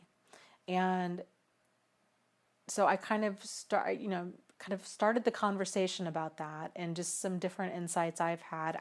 There's like many, many videos to come on that. It's me making time for all of that is kind of what needs to happen. So trying to think if I can recommend any good books on that I've come across so far that I've heard of. having to do with healing from this. The concept of narcissistic abuse in general is it's a new concept. It's not widely known. I would say the vast majority of mental health professionals are not familiar with any of this. Frankly, like it's not in the DSM. It's not a widely known thing. So it's just this is just all new territory, which is frustrating, but it's exciting at the same time because we're forerunners, like we're front runners of all of this. So a lot of the healing, and for me too, kind of like being a speaker on this topic, what I often do is I'll look around and I'm like, okay, we don't know. There's so much unknown out there, and the people that we've all been turning to have the answers tend to not have the answers. If anything, they oftentimes make things worse because they don't know. Like they're not familiar with this. And so they're giving advice or input based off of the mindset, especially with therapy, the mindset that you've got two people that have this mindset of cooperation, that they really want to reach a solution because they're both in therapy, when in the reality is you might very well be dealing with a person that has that mindset of competition, and they're not there to heal. They're just there to level up their game, their manipulations. It's frustrating and on many different levels, but a good book, Louise Hay. I had a lot of aha moments from that book. The You Can Heal Your Life, I thought that's hippie woo-woo, like no joke, hang on to your hat. But I think it's a fantastic book all the same. And I think a person can really get a lot out of that. That was my first introduction into, she really traces pretty much every major physical disorder to an emotional one. And I had never thought about them that way before. And at first I was like, oh, I don't know about that. Like that's kind of maybe overreaching a little bit. But the more I've thought about it and the more I kind of get into all of this, the more I'm like, I don't know if she's 100% right, but I think she's pretty right on with a lot of what she's saying. That book, just kind of a heads up too, that book can make a person feel a little bit re-victimized at times, because she does talk a lot about, sending, if you've been wronged and if you've been abused, like sending that person love and opening your heart and doing a lot of that. And for a lot of people, they are so like, I can't, like, I'm not ready to do that. I don't want to do that. This again goes back to hold on to what helps, let the rest go. If you're not ready to do that, if you don't want to do that, that's totally okay. Just skip past the book. It's the whole don't throw the baby out with the bathwater. Like kind of get out of it what you can get out of it and put the other stuff aside. I had a hard time when I came to those parts in the book where she talked about kind of making amends and forgiveness. Not necessarily making amends or forgiving to the point where you allow the person back into your life, because to me that's not forgiveness. That's just flat out foolishness. So if a person's not sincerely remorseful, they have a pattern of dangerous or destructive behavior, to let them back into your life is foolish. Like that's a big mistake. Forgiveness to the point of allowing a person back into your life, that's something that if a person has access into your life, that's something that's earned, and it's earned by good behavior and a long-standing pattern of good behavior, sincere accountability, and that attitude of cooperation. If those things aren't there, I would be, it's appropriate and reasonable and healthy to not allow dangerous or destructive people into like your inner circle. So that aside, but even forgiveness in the concept of releasing anger against somebody, to the point of, I still don't want you in my life. You're still dangerous and destructive. I'm under no illusions or delusions that this person's changed, but I want to release this anger against them. That was something that I did really struggle with. And I found that even when I was trying to visualize that and to think about that, that it felt like a brick in my chest. And I realized, okay, I'm not ready. Like, I am not ready to do this. But also the realization of, I also don't want to walk around and go through life with a brick in my chest. So, this is something I'm going to try to stay open to possibility, open to the mindset of softening that and releasing anger. Again, not ever opening the door back up to dangerous or destructive people, because self-love is keeping yourself safe. So, that's kind of just the basic rule there. But so I don't know. Like I said, it's an interesting book. It's on my ever-growing list of things to do. I would like to have a book club discussion video where I kind of bring up, maybe my top 5 takeaways from each book, or maybe we have like a live stream or something where it's just based on book club books. Again, not quite sure how to coordinate all of that, but if you have any ideas, I'm open to hearing them, because I think it would be interesting for us to discuss the books and kind of what we got from them. Truth Seeker says, I was never allowed anger as a child. Yes, that's a lot of people. And let me stop the chat because there's some great comments and stuff. So, yes, getting in touch with your emotions. It's really wild. Like, it's really wild. Even though, like, it's great that Truth Seeker is able to pinpoint and say, you know what? This emotion was never validated or fostered in me. I was never allowed to be angry. To have that kind of clarity, you're on the right path, because you at least are able to identify this is a problem. And that's awesome, because now you can realize, okay, I might be struggling with, what does anger really feel like? If I've never been allowed to express it, then what does anger really feel like? How does it feel when I suppress it? How does it feel when I express it? How does appropriate anger expression look like? Because I think a lot of people tend to go either way. Again, very common, right? Like you're getting your sea legs and all of this, so you're trying to figure out, well, how do I react? If I don't suppress my anger, then maybe that means that it all comes out, which then it's like this explosive anger and screaming and yelling, or maybe it's passive aggressive, where it's like door slamming and silent treatment and, like gossiping or, smear campaign, that kind of stuff that people are doing. So it's trying to figure out, okay, exactly what does assertive behavior look like? Like, what does assertive anger look like? It's a whole trial and error and practice, but this is the work. Like, this is when people talk about, okay, I've really got to do the work.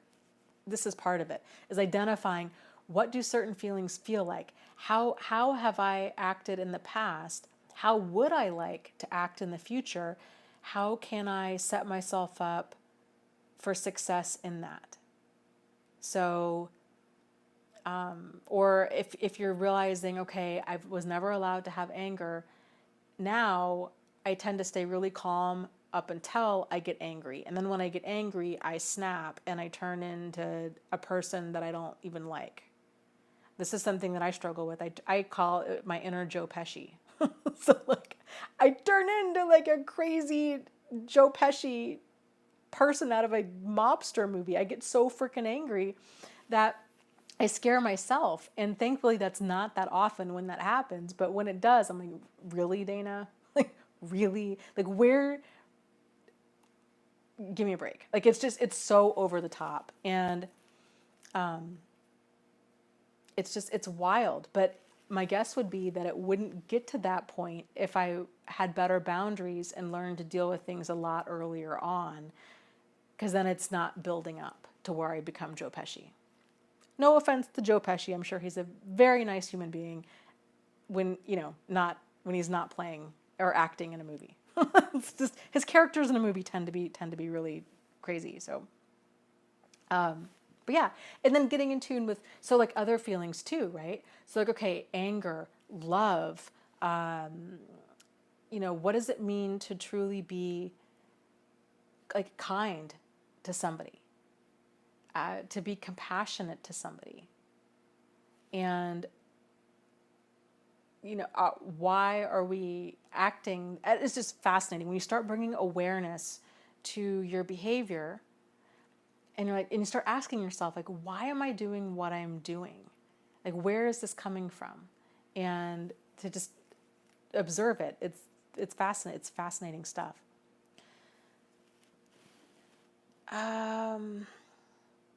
So part of that, okay, so real quick, and then I'll move to the next question. Part of observing anger especially is to start bringing awareness to emotionally how you feel, like we were just talking about, but then also physically. Do you feel hot? Does your face turn red? Do you have veins that pop out on your neck? Do your palms start sweating? Do you start, wanting to yell at somebody? Does your heart start racing? Do you start sweating? Do you,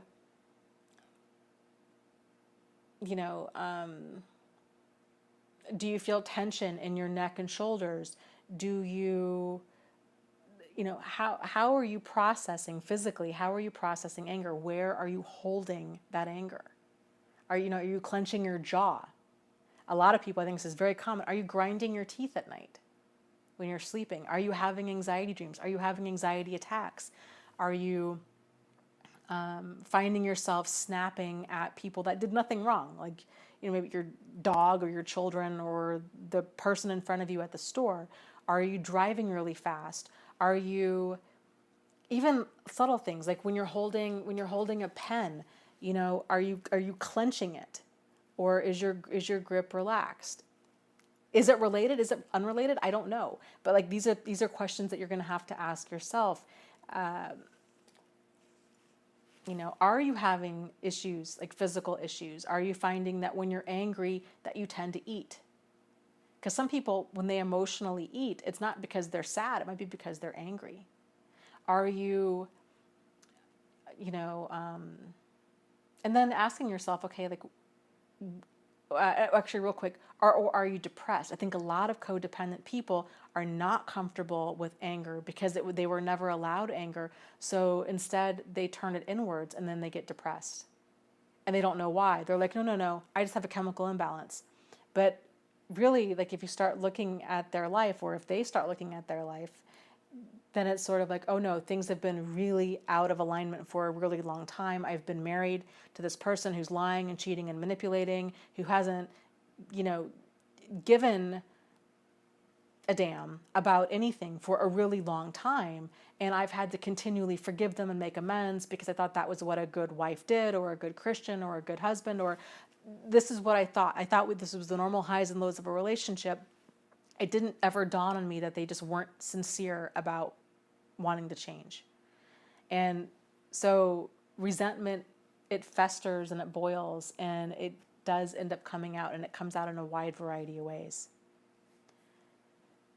So, and then asking yourself, okay, what ways would be constructive? Like, how do I currently process this feeling? Do I scream? Do I yell? Do I, but then what ways could I handle this? Does it help for me to journal? Does it help for me to go for a jog?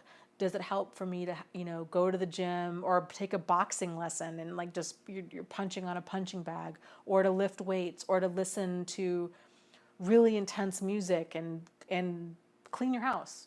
Or does it help to do something mellow, like watch a relaxation video? Or this goes back to like you knowing you. So that's the gift in all of this. And it's a hard gift to unwrap, and it comes buried in a lot of garbage, unfortunately, with all of this. But that's the upside to it, is when you really do start to heal and you start realizing, oh my gosh, no, here I am. I'm in alignment, then you're so in tune with who you are and yourself. It's awesome. Real quick, let me just touch on this. So then there's quote unquote normal people, people that have never experienced intense trauma. They just kind of been chugging along through life and, had the same job for 40 years, been married for 40 years, not a lot of highs and lows. My guess is that probably a lot of those people are living a life based on default. That's kind of like the life for most people. I think that tends to be kind of the life of mediocrity. So, not saying that they're all like that, but I think that's the vast majority of people out there. Again, this is kind of the gift in it, because I think a lot of us, you go through enough pain and it's kind of this catalyst for change, and then you realize something's got, like a lot of things have got to give. Like things need to start being different as of now. You start to have this massive change. You start to get more in tune with who you are. You start to trust your judgment. You start to look inward, and then you start living a life of purpose, because you're really in tune with like who you are. A life of purpose on purpose, which is so much more than all of the people that really haven't gone through a lot of trauma. So I think it can kind of be helpful to look at that, because I think it can be easy to look at people that haven't gone through so much and just be like, oh my gosh, they're so lucky they haven't gone through so much. And here I am, I've gone through all of this stuff, and I feel so alone in it. And first off, we don't really know what other people do or don't go through, for starters. But the people that truly, really kind of don't go through a lot, they also don't grow a lot. And there's a saying in Buddhism, be kind, because some people suffer too much. And be kind because some people don't suffer enough. And there's a lot of truth to that.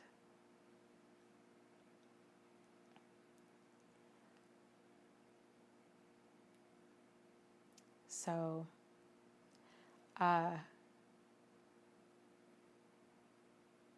yeah, Goodfellas. People were talking about my inner Joe Pesci. Yes, Goodfellas. It's the movie in particular where I was so, actually I got that worked up over a comment. This was probably my first few weeks of being on YouTube, when I had no idea what I was in for. I don't even know what I was thinking, but I received some sort of snarky negative comment, and I think it might have even been saying something, calling me a narcissist, and I was so angry about that, because if you've ever gone through narcissistic abuse, that's like the worst thing you can call a person. And I was so angry, and I was just storming around my house like a crazy person. I mean, I was just like in that point of anger and rage, I was just seeing stars. I was so angry. And yeah, it was very much like I just was not reasonable or rational. And I had to realize, like, Dana, okay, because I guess in my mind I pictured, yeah, there's going to be trolls on YouTube, but that they wouldn't say things like that. Ignorant, I know, but I just didn't expect that. I expected them to say other hateful things, not to cut so close to my experiences and all that. So, but then you kind of, for me, I was like, okay, I'm doing this. Like, this is what I'm going to keep doing. So I need to work through this. Now, negative comments don't rattle me. I mean, they definitely not to that point, but it took me a while to get there.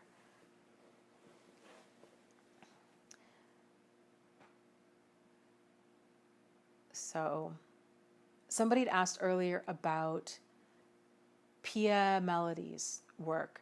I actually really like her. A lot of her videos, they're older videos from, I don't know if it's like the late 80s or like the mid 90s, but there's quite a few of them on YouTube, and I think she's really no nonsense. I think she really is on track. A lot of so far I haven't heard anything from her that I've disagreed with. So, but I will say again, and I guess for me it's fascinating to kind of think about my own thinking and how it's changed and evolved.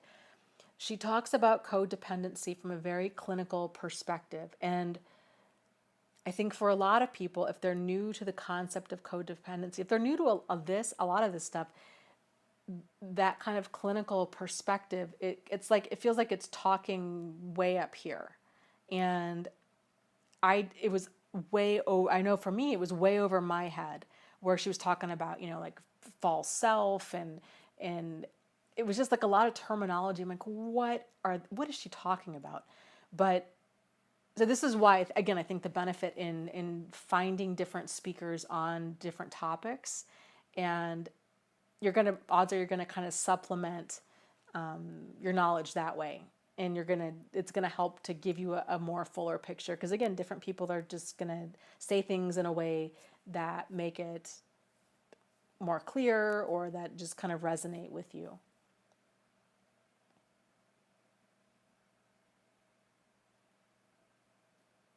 Yeah, I do. Anne is saying, she said, I bet it did take a while to get used to the negative comments. You are more vulnerable with the live stream. I just ignore negative comments and take the high road. Yeah, yeah. It's interesting. The comments on the live stream, the trolls that have been here, that I don't think I've had a comment so far that's bothered me. So I don't really get rattled so much on which is weird because you think that I would like the live stream would be more rattling than the regular comments, but for some reason it's not for me. I guess I kind of expect them, and you know. But here's the other thing too with negative comments is sometimes it can be really insightful. Like there's been a couple of really critical comments that I've gotten, and I have to say that I think a lot of where my channel is today, where my message is, and the way that I understand a lot of this information has come from a lot of the really critical comments. So I try to, if a person has really taken the time to write out a comment that even if I don't agree with it, you know, if I feel that there's sincerity there, if they're like, I really truly hate you, like, but then they can back that up with certain reasons, or if they give me some sort of feedback, like, you know what, you always do this, it's so annoying. And if I think about it and I'm like, you know what, they are right. Like that, I do X, Y, Z often, and that is really annoying. So I try to always kind of examine what everybody has to say, like what I'm doing right, what I'm doing wrong, what needs improvement, kind of what have you, versus obviously like the unhelpful troll comments that are like, oh, you're stupid, you're stupid, you're fat, you're ugly, like, oh, okay. Like, no, that's not that insightful or useful, but what, so.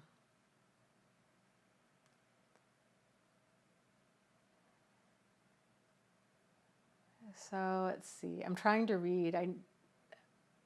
My computer is like way far away, so it's.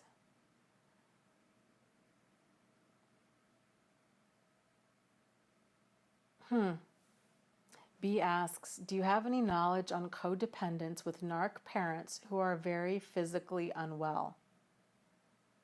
I actually have a friend who's going through that right now.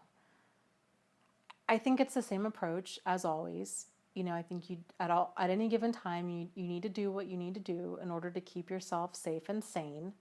So it's knowing, kind of being okay with having healthy boundaries. So let's say if you have narcissists as parents and you're like, you know what, they're really not doing well. Let's say you do want to see them. This comes back to you knowing you. So what does that look like for you? What can you do or not do where you can just kind of, you keep your safety and your sanity, and you can feel, you can find that balance.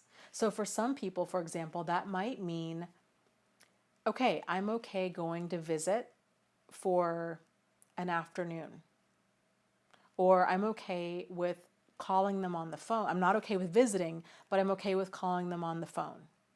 Or, oh, I'm okay with visiting, but I'll go for 3 days because they live out of state. But if I go, I'm going to stay in a hotel. Or do you see what I'm saying? So it's kind of trying to figure out, where are you in that? Like where is your healthy boundary in that, to where if you're feeling the need to see them, that you can still do that, but then not sacrifice your safety or your sanity. And again, realizing that, everybody, the whole peanut gallery out there is going to have all kinds of opinions about that. Even probably your siblings are going to have opinions about that. And they're going to say, oh, well, you need to forgive and forget, or that was a long time ago, or mom and dad aren't doing well. And you need to, and they're going to tell you what you need to do. Oh, well, but she's your mom. She's your mom. So you should have her, because she's not well. She's got terminal cancer. So therefore, you should have her come stay with you for the next month because she wants to. And it's like, no, it's okay to have boundaries, even if. So to be like, you know what? Okay, mom and dad are sick. They're not doing well. This is where my boundary is. And then knowing, okay, this would be me giving too much. Would be having them come stay with me for a month. I can't do that. Like, that's going to make me crazy. So,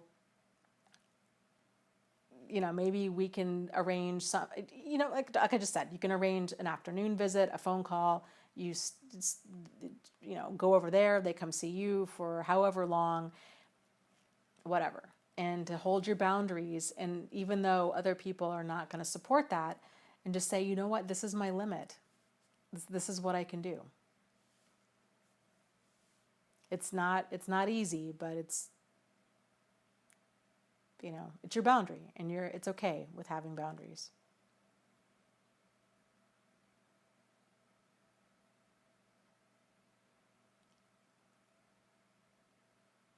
So yes, Safi says, narcissistic parents don't see their children as people. They're objects to them, just reflections.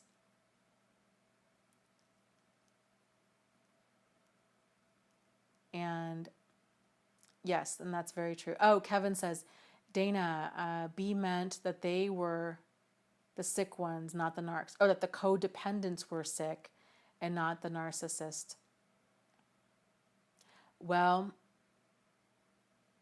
I think then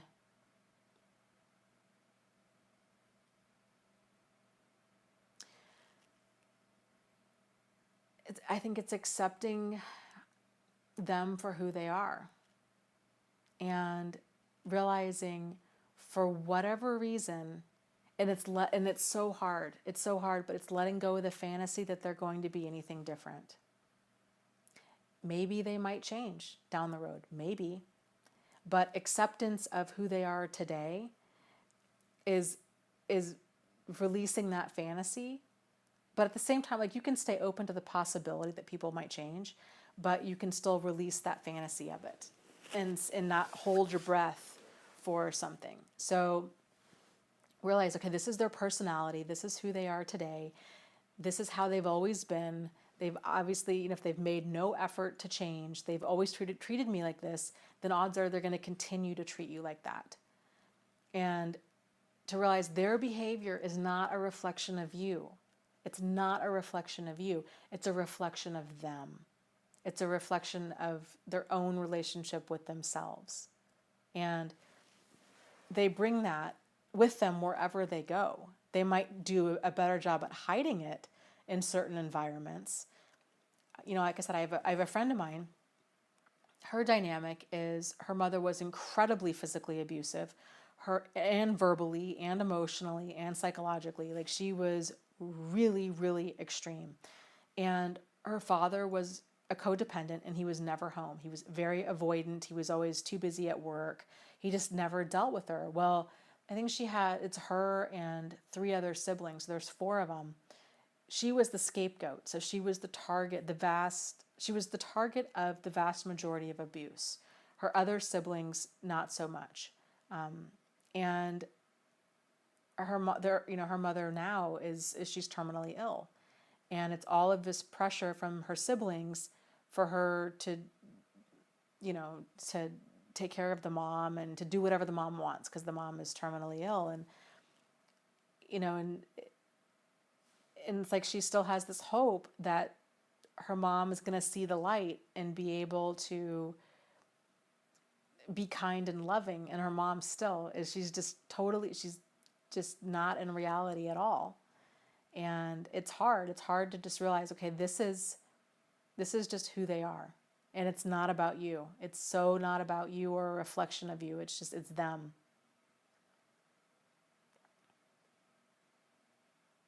And that's, again, the added crazy making thing. If you've been the scapegoat in the family, if you've been, the target of abuse, other people haven't experienced that, especially because most abusive people do tend to have two very different sides to themselves. So other people are like, wow, I never encountered that at all. It's sort of like the movie Mommy Dearest. The Joan Crawford was, this really charming woman, but then when she was at home, she, according to her daughter, was a holy terror. So incredible narcissist.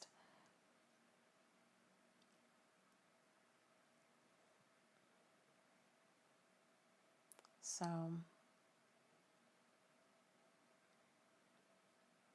and yes, and I am sorry too that you are sick. It's a lot of stress. It's a lot of stress on many different levels. So I hope that you're able to to find the support that you need in whatever shape and way that support comes along, whether it's a support group or for your sickness, or a support group for a narcissistic parent, because there's quite a few of those out there, or just in general. So just try to be extra good to yourself and just double up on your self-love. And if you have some people around you that are good people and they do care, to spend some time with those people.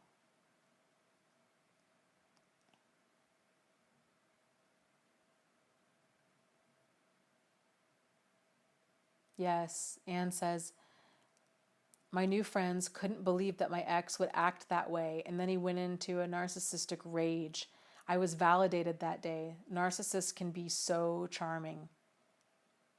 Yes, they really can. And it is validating when other people see that, because you're just like, yeah, this is the problem.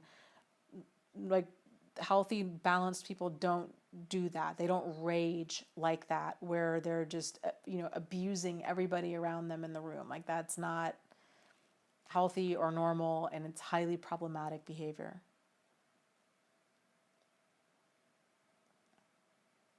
Yeah, Bittersweet says, I used to gray rock with my mom. I didn't know the term then, but she started to leave me alone.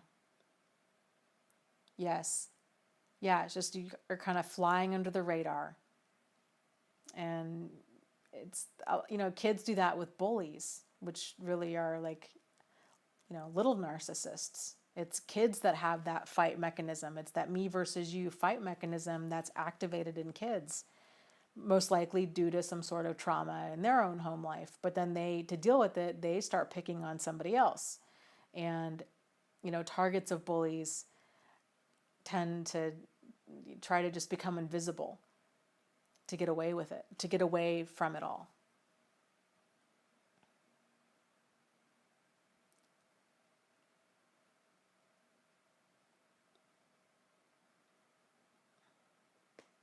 Randy says, hey Randy. Randy says, my covert narc never raged outside of the nuclear family. A lot of them can really hide it well. I would be surprised if Jack or Steve ever did either. I saw like flashes of like when the mask would slip with Jack, I never saw like a full out rage from him. Steve went bananas. Like when I fully called things off, thank goodness he was 26 hours away. But he just, it was crazy. It was crazy. The stuff, I just would not have expected that from him. And yeah, I think we were talking about this maybe last week, how wild it is when they're in that panic mode of trying to regain power and control.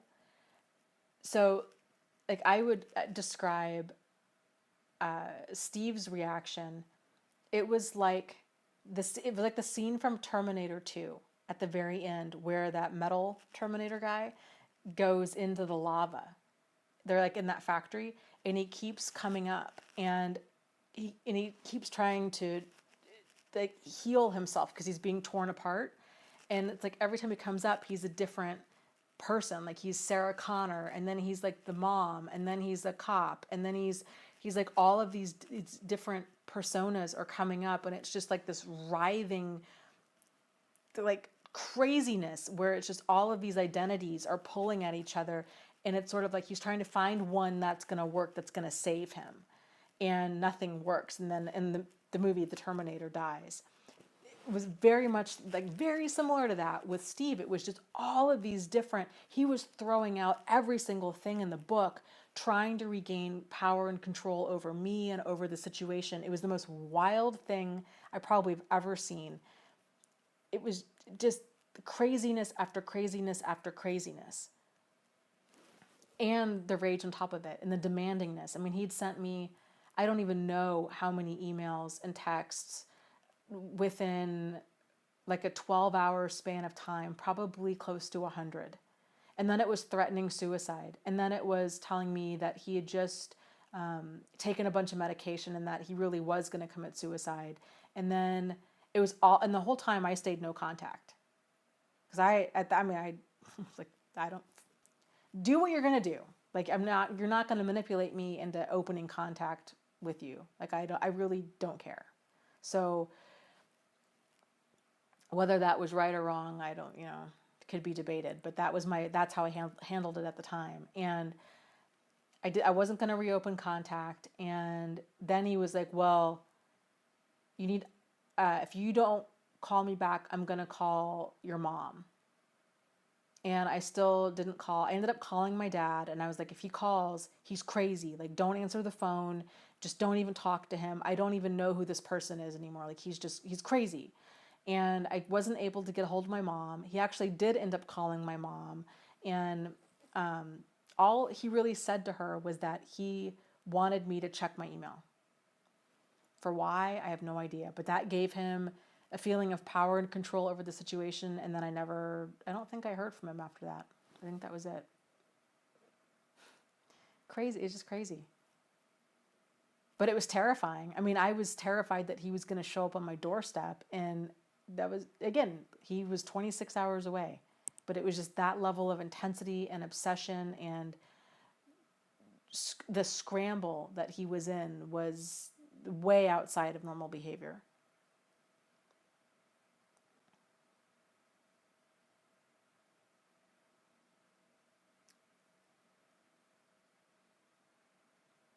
Yes, G. Marie is saying her narcissist tried to kill her more than once. And I'm really glad that you were able to get away from that. What a scary situation.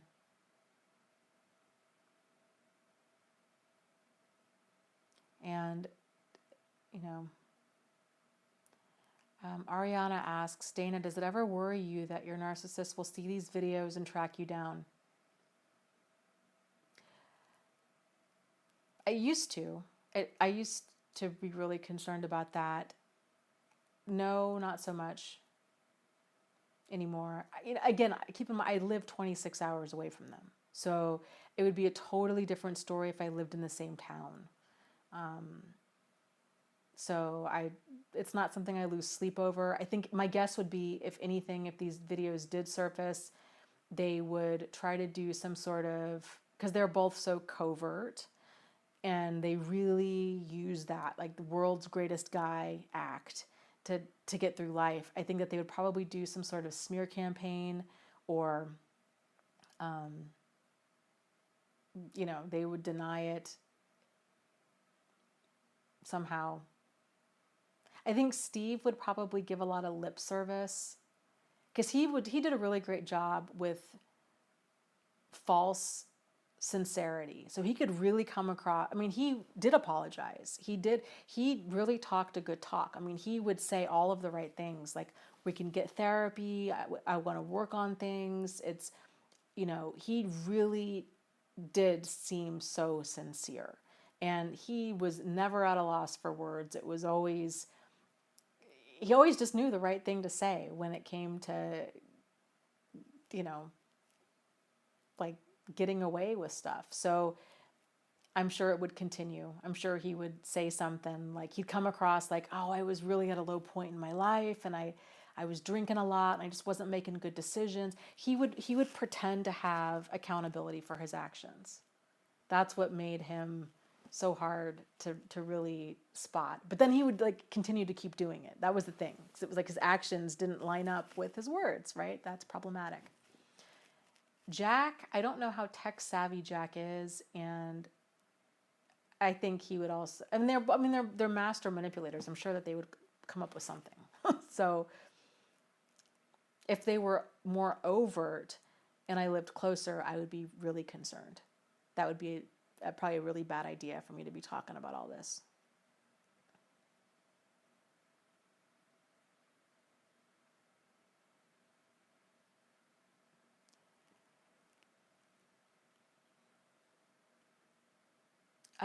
Somebody was asking if I found any like dissociation from stuff. Yeah, I did for a long time. I didn't know the term then. And it was more, and that really made me feel crazy, because I just kind of thought like, what is wrong with me at the time? This is, I mean, my gosh, there's so much I didn't know back then. I didn't know. In my mind, a narcissist was somebody that was, I've got narcissists in my family. So I kind of thought like, well, like I had an uncle who was a narcissist, and I'm like, well, but they weren't like him. Like my uncle was very grandiose. He was just a compulsive liar. He was very attention seeking. It was just very over the top behavior, and what most people think of when they think of a narcissist. Jack and Steve both, they weren't like that. They were the exact opposite. They seemed very humble and very charming and very kind and considerate. It just was I just didn't know that existed to that level. And so when I was going through all of that, all of like kind of the PTSD type feelings with like the night terrors and the hypervigilance and the paranoia and the not trusting other people, I was also having these weird body image things that after my relationship with Jack, that lasted for about a year. It was the weirdest thing, and I still don't quite know what I would even call that. It was almost like a weird body dysmorphia thing. Like I would walk past mirrors and not recognize myself. I couldn't tell. It just was bizarre. It was just really weird. Like I didn't feel connected to myself at all. My clothes were either they were too small or they were too large. I just didn't, it was weird. Like I didn't have a good sense of myself and my body. I don't know how else to describe that. And I even had a friend at the time who had said, she's like, it's so weird. She's like, how you see yourself and how I see you and how other people see you is very, very different. And I remember too asking her at one point, because the whole thing with Jack really messed with my head, because I had stumbled across this double life that he had, and he had been sleeping with dozens, if not hundreds, of other people, and I had I had no clue. No clue. I thought he was my best friend. We did everything together. I was like, when did you even have the time to do this? Like, it was just so wild that he could hide something like that from me for that long. We lived together. I mean, it was like, and there was no obvious devalue stage to my face. I mean, it just was, none of it made sense to me. And so I really internalized a lot of that. And I just thought, because at the very end, he'd made a comment, something along the lines of, like, oh, well, could I blame him?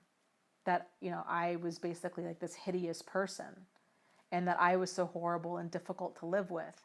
And I,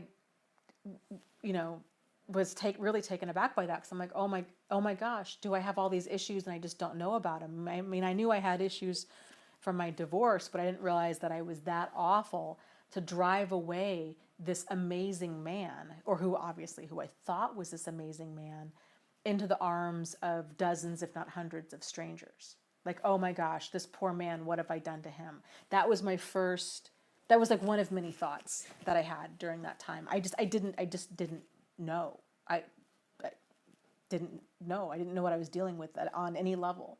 And so I think that really, it just messed with my head for a really long time. And I thought, oh my gosh, am I just this selfish, horrible, disgusting person? And I must have a lot of issues for him to act like that. It was, I think, kind of my mindset at that time. But at the same time, I also knew that his behavior, it really, it was so over the top. And after talking to his ex-wife, it was very clear, like, no, this is what he does. And he sleeps around nonstop, and he likes being married. He likes having kind of a solid home base for whatever reason. But because for money, because that's really what it was, because he married his ex-wife for money. He thought I was going to have a lot of money from my divorce, which thankfully I didn't. Thankfully, I walked away from pretty much everything. And and thankfully I did, because had I not, he probably would have ended up killing me. Because I do think that was his end game, which is terrifying. It still is really unnerving to think about. So yeah, there was different types of, like, for me, like, dissociating from myself, from my feelings, just being so lost, just not knowing what on earth was going on. I kind of felt like, well, this was just a really bad breakup. I mean, he was just cheating on me. But deep down, I'm like, no, this is so much more than this, because it wasn't normal cheating. This is like beyond, this is like a Lifetime TV movie. Like, this stuff doesn't really happen in real life, but it did. And it does to, like, a lot of people. So yeah. Very, very, very common, I think, to feel that way. So G. Marie was saying, I still can't look in the mirror. Yes, I struggled with that as well. I did not wear a lot of makeup. I didn't really look in the mirror for any length of time for quite a while. So here's, it's just funny because, to kind of think back on bits and pieces of this and trying to kind of assemble it into, like, my full understanding of everything, because I don't know, it's weird. Like, you think that you fully understand it from, like, start to finish, but then you get questions about this and you start thinking about things in different ways and all of that. But I think some of the things that helped me to kind of reclaim my sense of identity was to make it a very conscious thing. So back then, I cut bangs. I dyed my hair. Jack did not like me wearing toenail polish. So I started getting a pedicure, like, on a regular basis. I eventually ended up with that friend of mine who was like, you don't see yourself the way that I see you. And she's just such an awesome, like, just such a great person. She was like, let's go get a makeover. And we went shopping, and, not like anything crazy, but, got a couple outfits. that really helped. Getting rid of a lot of the old stuff that I associated with all of that in my life, getting rid of that, like shedding that skin really helped. So I think if anybody's struggling with that, that might be something that you want to try, would be to like consciously try to reclaim your identity, to reclaim your everything. Because I also had really struggled. I had become, and I guess I kind of still struggle with it to some extent, but, you know, back then for sure, really dressing frumpy, almost like I was trying to hide, and wearing really baggy clothes, wearing just really, just the kind of wanting to disappear. I don't think it was a conscious thing that I was doing, but I was still doing it. And now I wear baggy clothes, but I like them. So I guess in my mind it's different. Whereas back then I didn't like them. I just wanted to be invisible.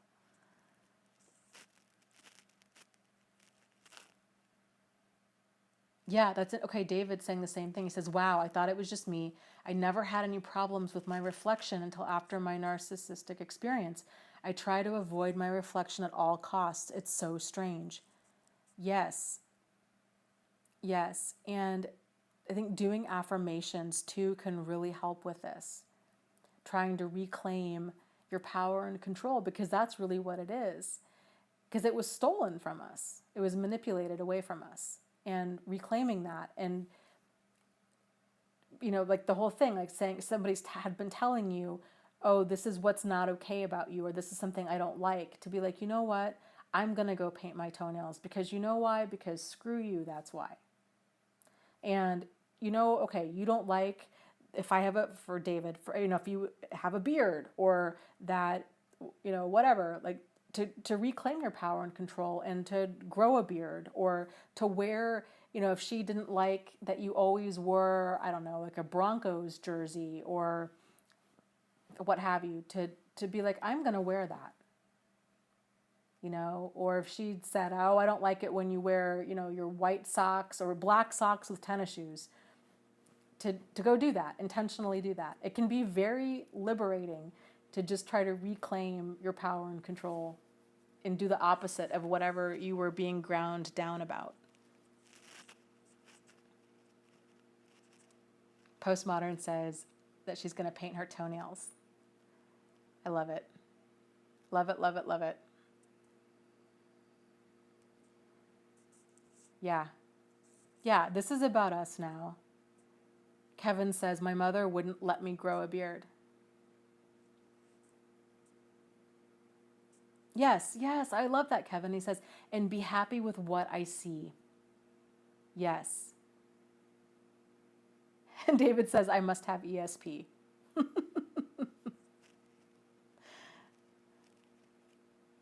So it's okay. Like, it's okay to be who you are.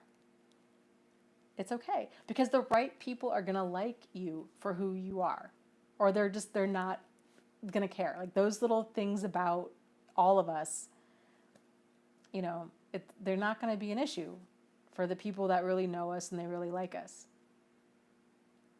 Here's an example. So, I've made some new friends since I've been out here, and and thankfully, well, I don't know, I don't want to say thankfully, because I wouldn't wish this on anybody really, but they've all gone through a lot of stuff in their life. And I have one friend who, he is not a hugger at all. And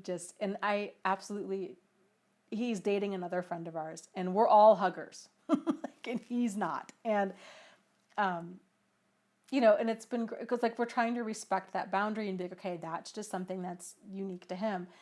But over time, he's kind of softened up, and he's been more receptive to hugging. But for a long time, it was like, okay, we're going to give him knucks. And then, and he's a math teacher, so he's, with like clothing and stuff, he's just very practical, very much that math teacher, and always asking opinions, like, well, what do you think about this, and what do you think about that? And his girlfriend is a riot, because she's so go with the flow. Like, they're just so great together. You know, that they both have their issues, but they both are respectful of each other's quirks and of each other's issues. And it works. It works. So that kind of goes back to, it's not about finding a perfect person. It's about finding a person who's just perfect for you. So.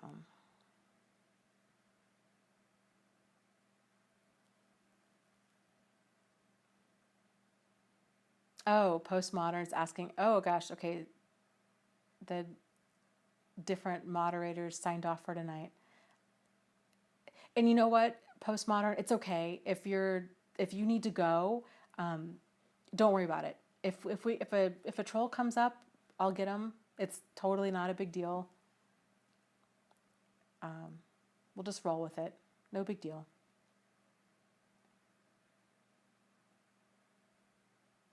Yeah, Key to K is saying, what affects me the most is seeing him on other people's Snapchats, or sometimes just seeing people who dress like him.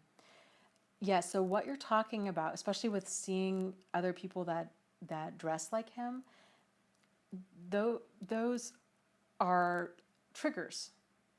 And again, it can be so helpful to have words for that, because it can feel like, why am I so bothered by things like this?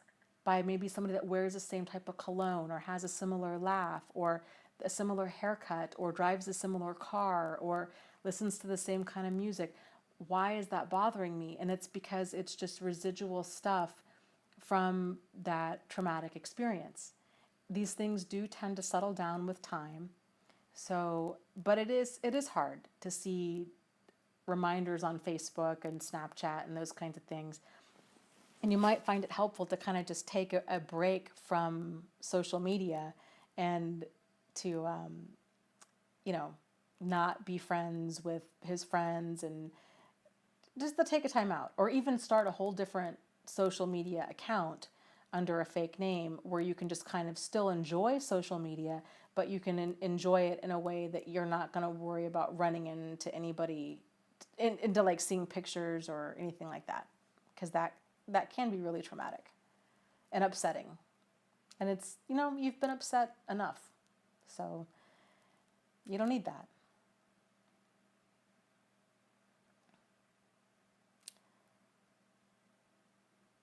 I love that. Anne says, I just want to be kind to myself. I am kind to most, and I need to be kind to me. Yes. Very, very true.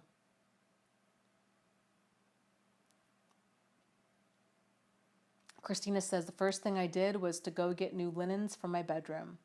I love that. I think that's a great way of getting back your power and control.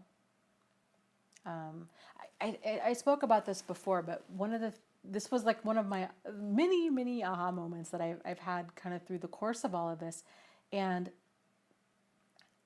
was the realization that I didn't really love myself, that it had been a really long time since I felt like loved and appreciated. And so I designated the color red as my color to remind myself to like take care of myself, that I loved me, that I was worthy of love.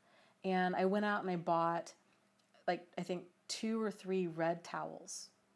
And this might sound silly, but you get out of a shower and you wrap yourself up, and like that was my color, like my red towel, and it was kind of my way of giving myself a hug.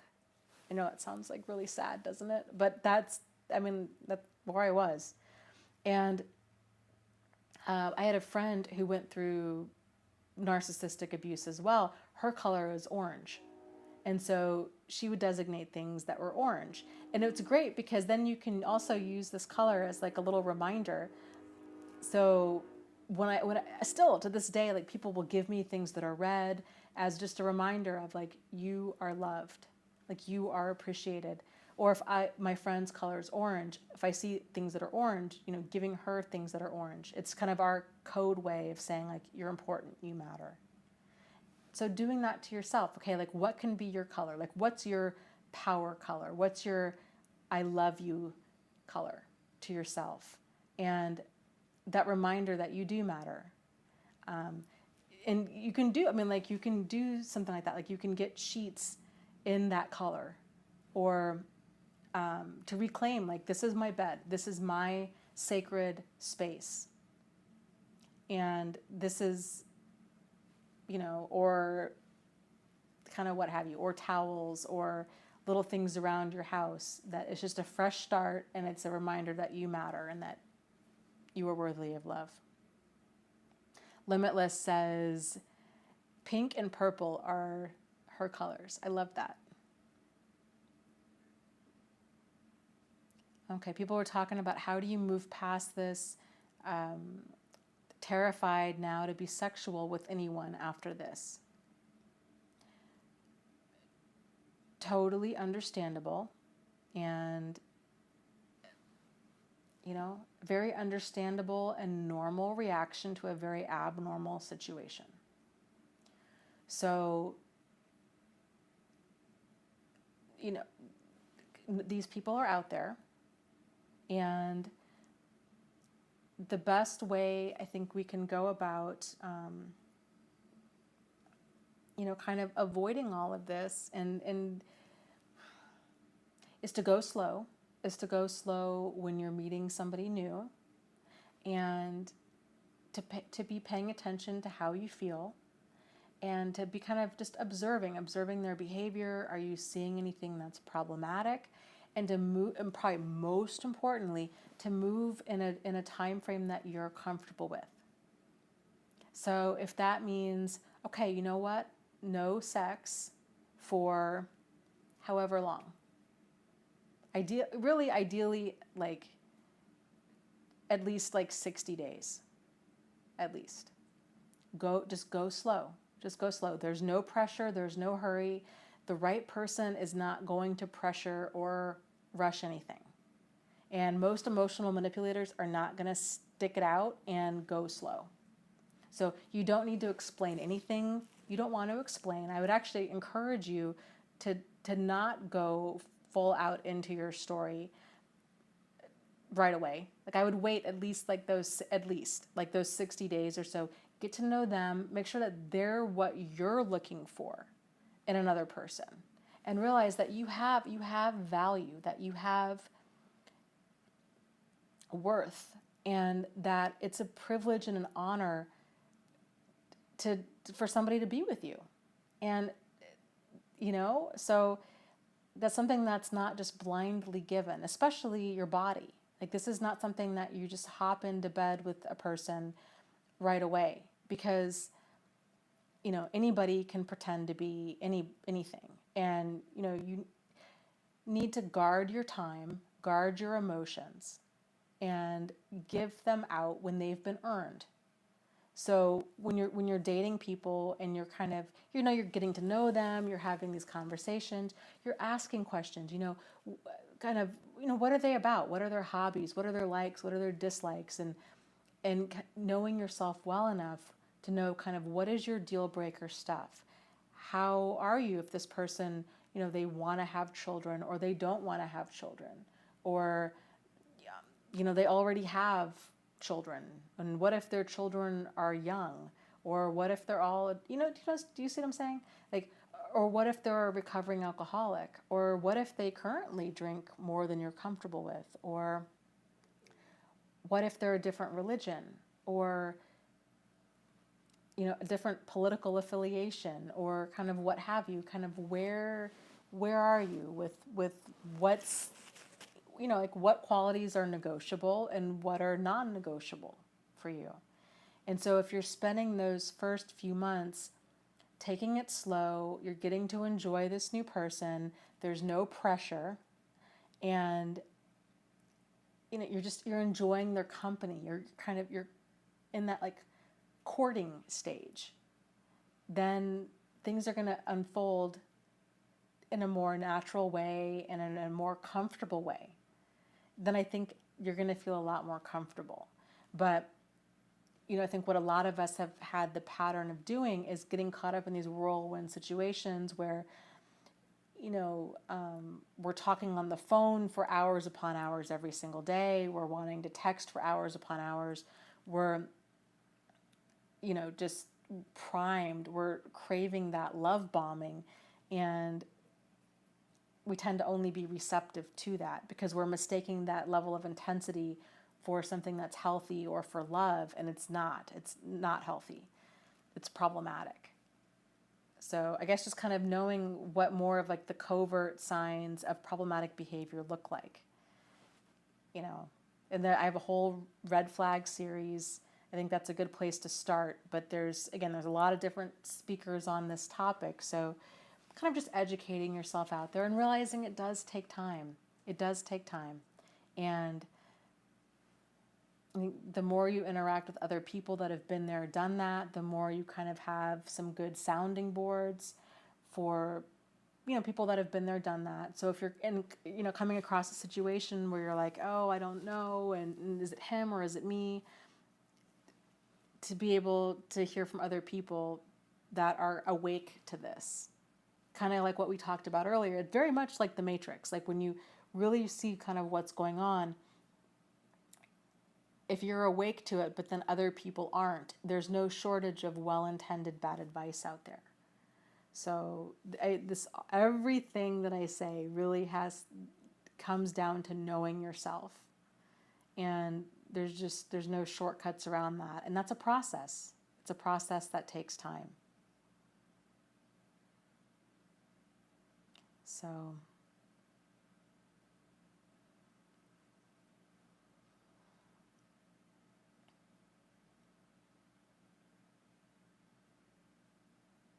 Sylvie says, I love my life. I'm fine with being alone, and yet I feel like there is a partner out there for me. I'm wondering if that will go away in time or if it really is my destiny. Well, and perhaps I like what you're doing with loving your life. I think that can be when you're loving your life and your life is this natural expression of who you are, your hobbies and your friends and your job, everything that you're doing is just this extension and this expression of who you are. That is a very rare thing that a lot of people don't have. And I think it really can help to like attract your people, your kind of people to you.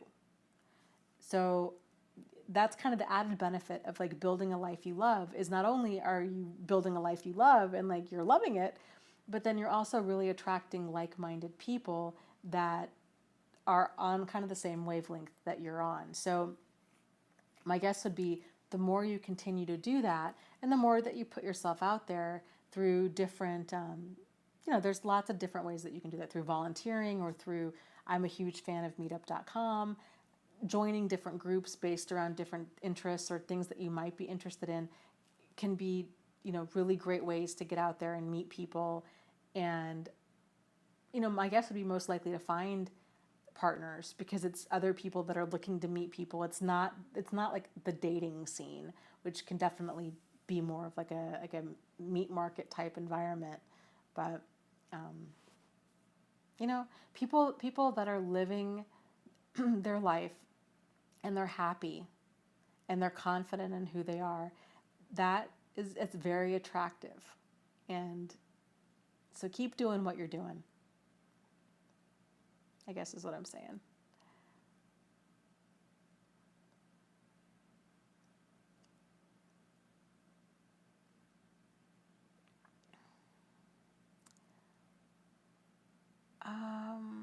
I love that. Sylvie says, I am becoming a musician at the age of 60. I'm learning to sing and play the ukulele and the guitar, and I'm loving it. Thank you, Dana. That's awesome. I love it. I love that you're loving it, and I love that you're playing the ukulele. How fun is that? Are you going to get like a little Hawaiian shirt too? I think you should. I vote for the Hawaiian shirt. That would be so fun. So that's so much creativity that you're expressing with singing and guitar and ukulele. So That's awesome that you're just kind of pouring all of that creativity out into the world. That's so fun.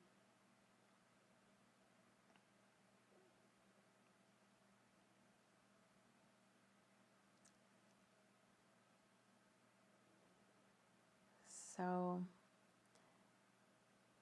gosh, this chat really is going fast. Let's see here.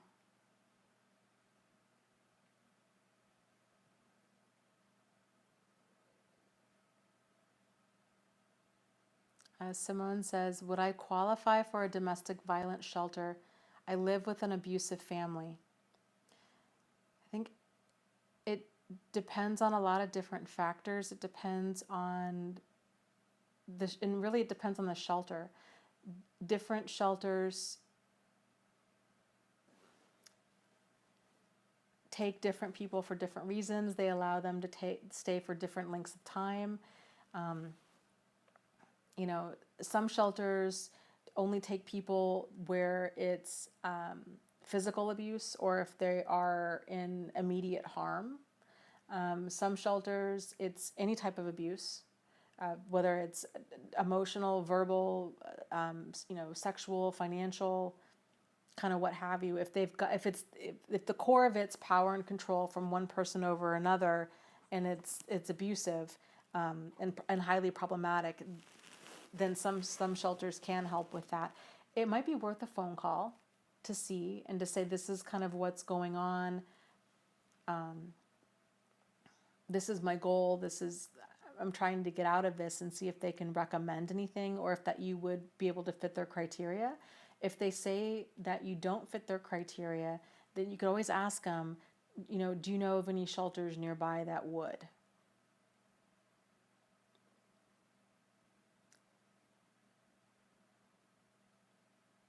So, and yes, Jean Marie says domestic violence is not only between intimate partners.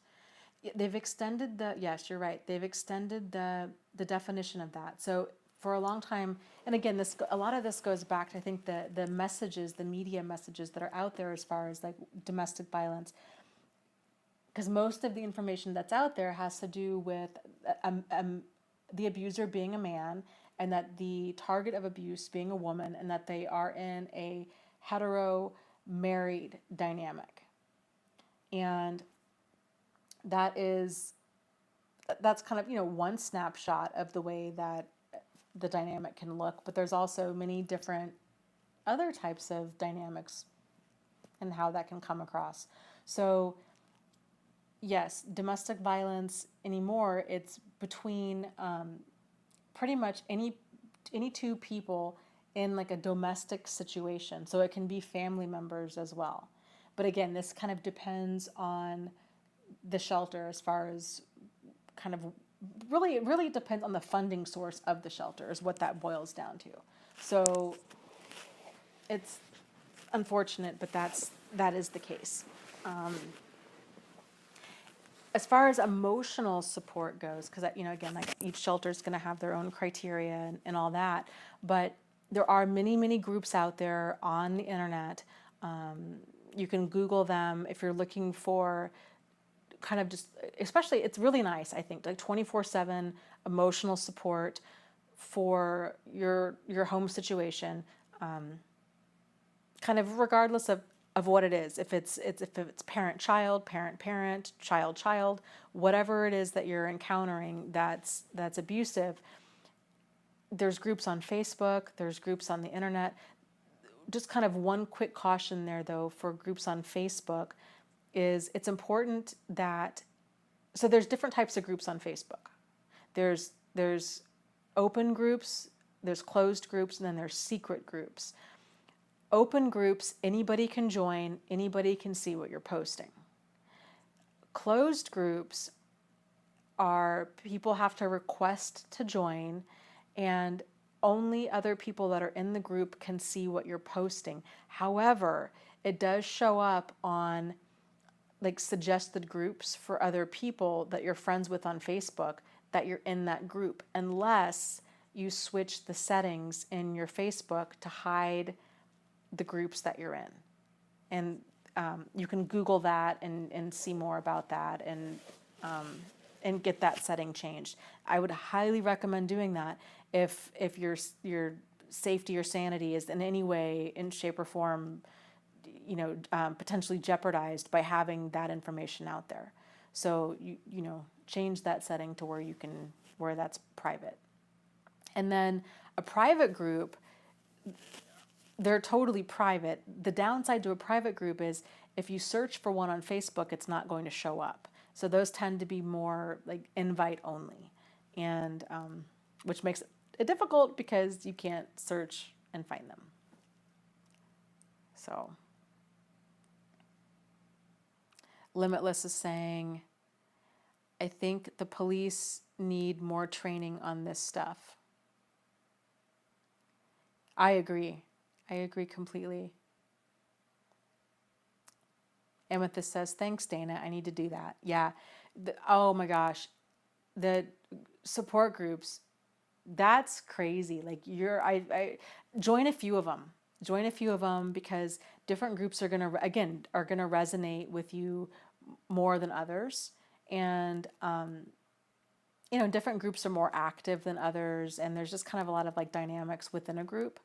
So especially Facebook groups, there's kind of a whole learning curve to like being a part of a Facebook group, but they're really, it's awesome to have that 24-hour support, because finding a good therapist is that can kind of be a challenge in itself. But if you are lucky enough to find one who really's got it, knows what they're doing, and they're incredibly helpful, that's awesome. Unfortunately, it's only 1 hour a week. It's kind of the other 140-ish hours that are hard, right?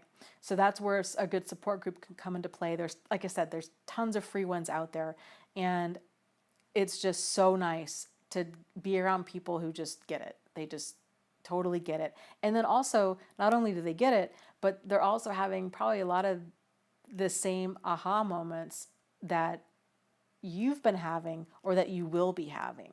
And so that to me was really where the power came in, where a lot of my understanding came from, was being in support groups and seeing those people and interacting with those people that were a few steps ahead of me as far as healing and understanding, and how they were taught, like just all of it, like just the words they were using and the insights they were having and the advice and the input they were giving. I'm like, oh, it was just this never ending feeling of like, oh my God, oh my God, oh my God. Like what? I mean, it was just realization after realization. And the experience was awesome. Awesome. So there's a lot of insight that can happen there.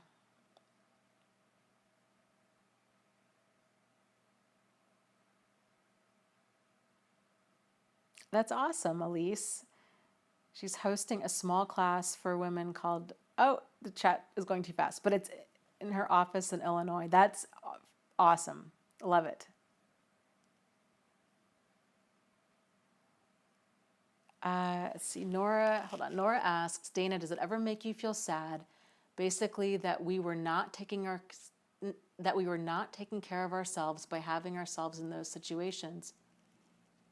In my case, it was with an overt narcissist abuser. Does it make me sad? Oh, very much so. Very much so. But,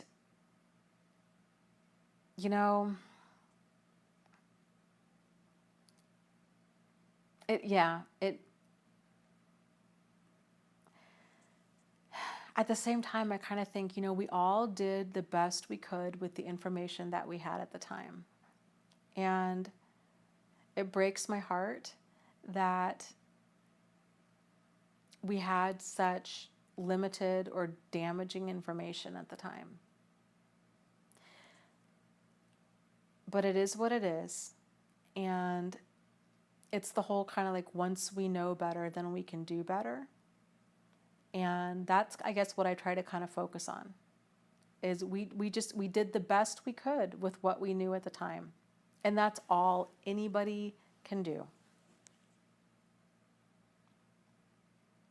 And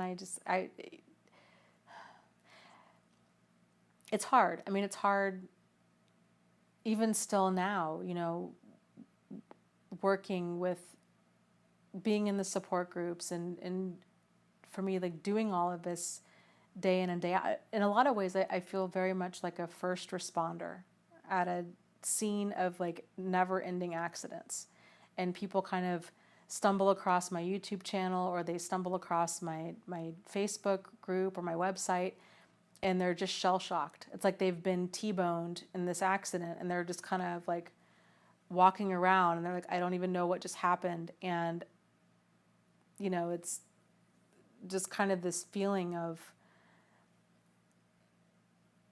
just kind of pulling people aside and just trying to get them caught up to speed with what happened. And it's intense. Like all of this is just, it's so intense. And, your heart just continually goes out to these people, and myself included, for what we've all gone through. It's so hard, but I think it's a lot of times it's the pain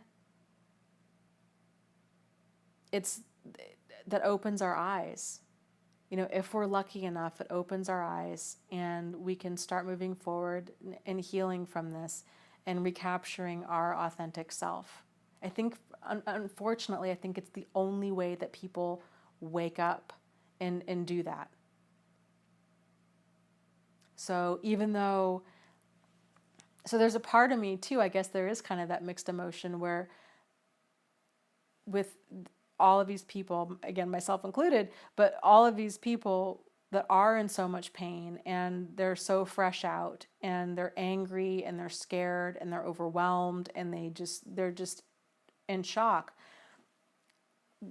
Part of me, because where I'm at today, and I think where a lot of people are today, especially like in the support groups and a lot of the admins and stuff, where we kind of know, there's a part of me where it's like I get really excited for them, because it's like, okay, I know this was so awful, and I'm so incredibly sorry that this happened to you, and I just want to, like, this is like the codependent person in me, but I just want to just like hold people and just be like, I know, like, I'm so sorry that this happened to you, and it's not right, and it's not fair, but please, please, please just trust me that there is such a gift in all of this, and we're going to make this, I just want to share all of this stuff. Like I just want this to work towards your highest and greatest good, because it's like they've been awakened now, and now they're really on this exciting journey into themselves, and they have no clue. They have no clue that that's even part of it.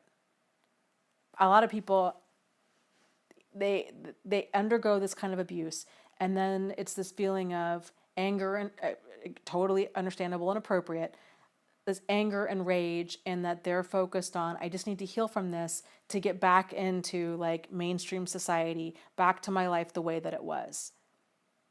And it's sort of like, okay, you're awake now, and things are going to be very different, and that can be very scary, but like there is no going back, and there's only going forward, but you're going forward down this amazing journey into hopefully rediscovering who you are and becoming so much stronger and wiser and healthier for this, because of this. And that's a hard thing. That can feel re-victimizing, me just saying that, So people have to kind of be at that place of healing and understanding. It's a hard line to walk a lot of the time.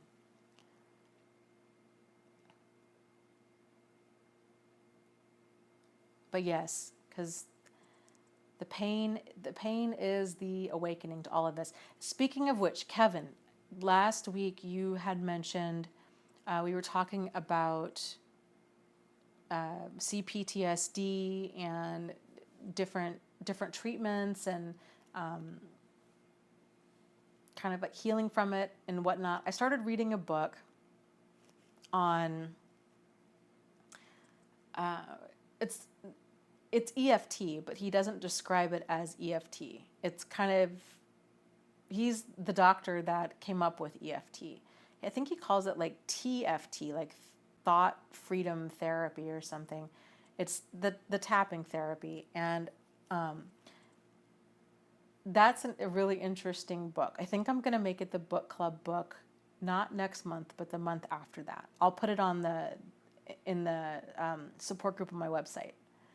But that, I don't know, like I think that's really promising stuff. And plus he talks a lot about the science behind it, which I like, because I don't know about you, but I kind of had a hard time like really getting into the tapping therapy. It seemed a little bit too out there for me, but it was, I don't know, it's interesting to hear his different theories.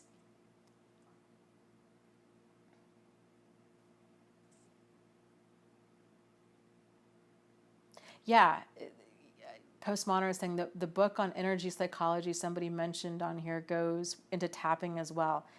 I missed the comment on that, but yes, very much so. And so what the doctor was talking about is that, again, like I don't fully understand it, but it's interesting that they had done these studies on trauma, and kind of there's these different energy blocks. And part of the book, he talks about different tests that were done, and one of them had to do with like injecting dye into a person, and that it would flow along these like certain meridians, and it was kind of giving a validity to these different claims that there really were indeed these different meridians. And that when he discovered this therapy, that he was going around onto different like radio and TV talk shows, and the success rate with clearing like energetically stored trauma was really, really high. So I don't know. I think it's worth looking into. It's worth a read. I like to stay open to possibility about things. So the cool thing too, in the book, he talks about, he's like, you don't need to go to a therapist to have this done. And he walks a person through the different meridians and all of it. So it's just very interesting, because it's not about doing talk therapy with it. It's about clearing these different energy blocks. And it's just interesting.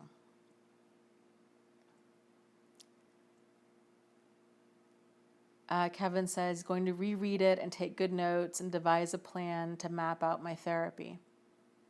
Yeah, I'm about, I think like 40% or so through that book, and I'm taking really detailed notes too. So as soon as, I can see about posting those notes sooner, since that's something I know you're looking for. And maybe if you're going to read it too, then we can compare notes and we can just start that conversation sooner.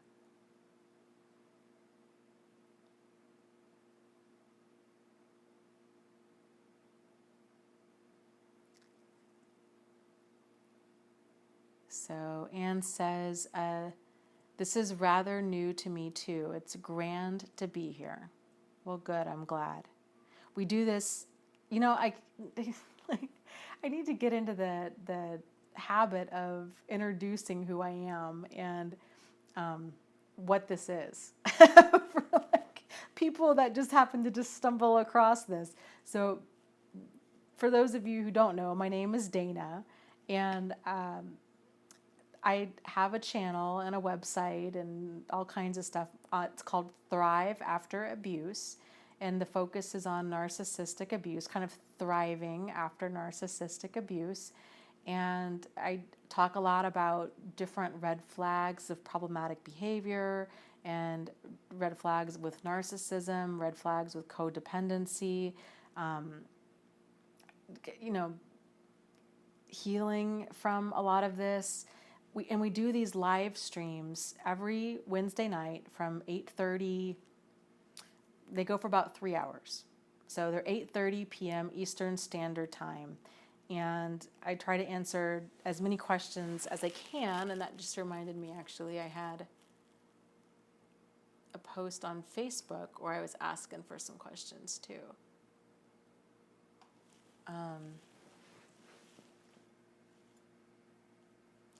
So the chat does go fast. I try to answer as many questions as I possibly can. And if anybody doesn't get their question answered, it's nothing personal. It's nothing other than I most likely just didn't see it because the chat goes really fast.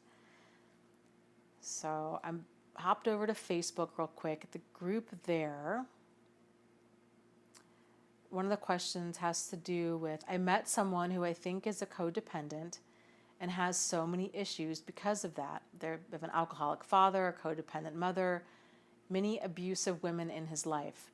How would you go about helping them? I don't want to say your parents are to blame.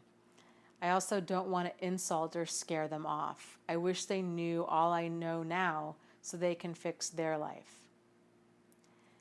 Yes, and well, if you know this person well enough, you could always, it's tough. You could always mention something.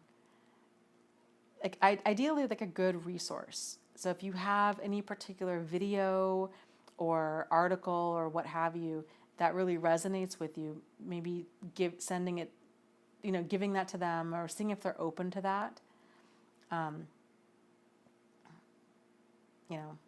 I have found a lot of people that are out that have, pain is a really great motivator. So especially pain in relationships. So for people tend to find my stuff when they're trying to make sense out of a relationship. So that might be kind of a way, a non-confrontational, where he's not going to get defensive, to just say, hey, here's a group where there's a lot of guys that have been through kind of what sounds like what you've been through as well. I was just thinking about you. You might want to check it out. And then just kind of like let it go. Because, I think that's something that a lot of us that struggle with codependency want to do. We want to help. We want to fix people. And it's coming from a good place. Like I mentioned before tonight, I just kind of want to go scoop up people and just like hug them and be like, you're going to be okay. And I want to just that it's like that excessive caretaking of other people. And, what is a healthier approach is to be there for people, but then also to try to empower them and to make sure that they stay in their own power and control, and to not try to fix other people. And it's hard, especially if we're like, oh my gosh, my life makes so much more sense now and I have all this clarity and like I really want them to have this clarity too. It can be kind of a fine line with that, with kind of introducing a person to a topic like this and then just kind of like letting go. But I would do it like that. I would, if you want to bring it up, I would just say, yeah, check out this group. I've heard that there's a lot of other guys there and that have been through some stuff that you're describing, and see. So, let me scroll back. Where is that?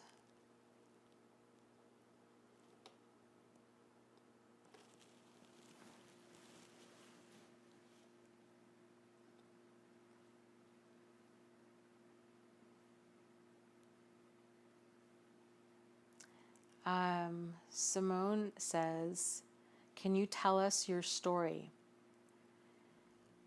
Well, it's a long story, and I talk a lot about it in my Red Flags of a Narcissist series, especially earlier on. I used a lot of my own experiences because I do think that it helps people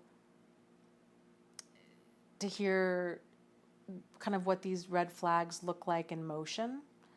But then, I don't know, then as time progressed, I started using other examples because I don't want people to be like limited just by my experiences.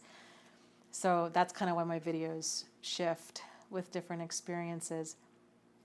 I won't go into my full story because we would be here forever. But I will say, and my guess is that probably a lot of people have experienced this as well. What we think is our story, quote unquote, our story about this, is really only part of our story about this. So what I mean by that is, so I started doing these videos because I was in relationships with two men that were way over the, I mean, just those relationships went from fairy tale to Lifetime TV movie. And I dated both of them seriously in the span of about 5 years. And I was fresh out of a divorce, and I'm like, what is going on? I mean, I just did not know what was going on. I thought, well, maybe it's just people, the dating pool is getting smaller because I'm getting older, or yeah, I was just chalking it up to all of these different things. I just didn't know what was going on. And because they were so charming, they were so likable, they just seemed so good to me and so sincere and so on the level. And then kind of fast forward, things just turned into a bunch of craziness. And anyways, so for a long time I thought that was my quote unquote story. Then I began realizing, oh my gosh, no, I've had some really problematic people in my life as friends, even as other boyfriends that I've dated. But I guess that behavior was problematic, but it wasn't like as undeniable as what I went through with these two guys, because these relationships were, I guess it was more concrete. It was something that I could point to, and it was just undeniable. I mean, it was Lifetime TV movie soap opera kind of stuff. Like, this doesn't happen in real life. Whereas the problematic stuff in my other relationships that not all of my relationships, but quite a few other ones, was more of like, I wasn't 100% sure. You know, I'm like, oh, I don't know, that's problematic, but it's, I mean, I felt scared, I felt fearful, but this one guy, you know, he'd hint at things, but it was, you know, it was a lot more vague for me. So I didn't feel like it was, my feelings were valid, I guess, because it wasn't so obvious as those two relationships. And then with certain friendships that were highly problematic, it was more of the realization that I just didn't think that like an abusive relationship could be a friendship, because in my mind it was always a relationship, like somebody that you're dating. And then kind of seeing like, oh my gosh, okay. And then stuff in my childhood, like, okay, well, I was never hit. You know, my parents fed me, you know, like, I was in gymnastics as a kid. So I'm like, well, I didn't go through a lot of this intense trauma that a lot of people do. So I didn't understand why I had all of this like resentment and tension and these feelings towards my parents. And then kind of just going through all of this and putting these pieces together was very eye-opening for me. And I think a lot of people, when they start going down this path of healing, they start seeing the bigger picture and they're like, oh my gosh, I bet this is a piece to the puzzle too. And because we start looking at trauma in a different way, we start understanding that abuse is more than just in a married relationship with one person physically abusing the other. And you just start seeing the bigger picture. And of course, if you're listening to me or to any of this for the first time, this isn't to blame anybody. This is just to say, because a lot of people have problems with that. They're like, well, I don't want to blame my parents, and I feel like I don't want to be a victim. It doesn't have to be about any of that. It's just about identifying, oh my gosh, I bet this is where this came from, or I bet this is a piece of the puzzle, and this is kind of how these things fit together. And it's just you just start understanding things in a very different light. And here's the other thing too, is I think we all have different versions of the same story. So if you get into a support group, I think that's probably going to be one of the first aha moments you have there, is that realization of, you've got to be kidding me. Like, I thought I was alone in this, and I'm not. And not only am I not alone in this, these other people are they're like, how is this possible? Like, we're basically we have like the same story. It's just theirs is a different version, and a slightly different version. And some people, I think you'll find if you get into a support group where it's like, oh my gosh, there's so much similarity there, down to exactly certain behaviors or certain words that they would even say. And we all tend to have a very similar story. We all tend to, even, here's what's really weird, is we all tend to almost have very similar personalities between us. So there's like, it's just weird. Like, there's so many different levels of aha moments and weirdness that's going on. So hang on to your hat if you decide to get into a support group and you start seeing all of these similarities. I remember when I first read the description of an empath. I hadn't heard that term until probably 8 months or so ago.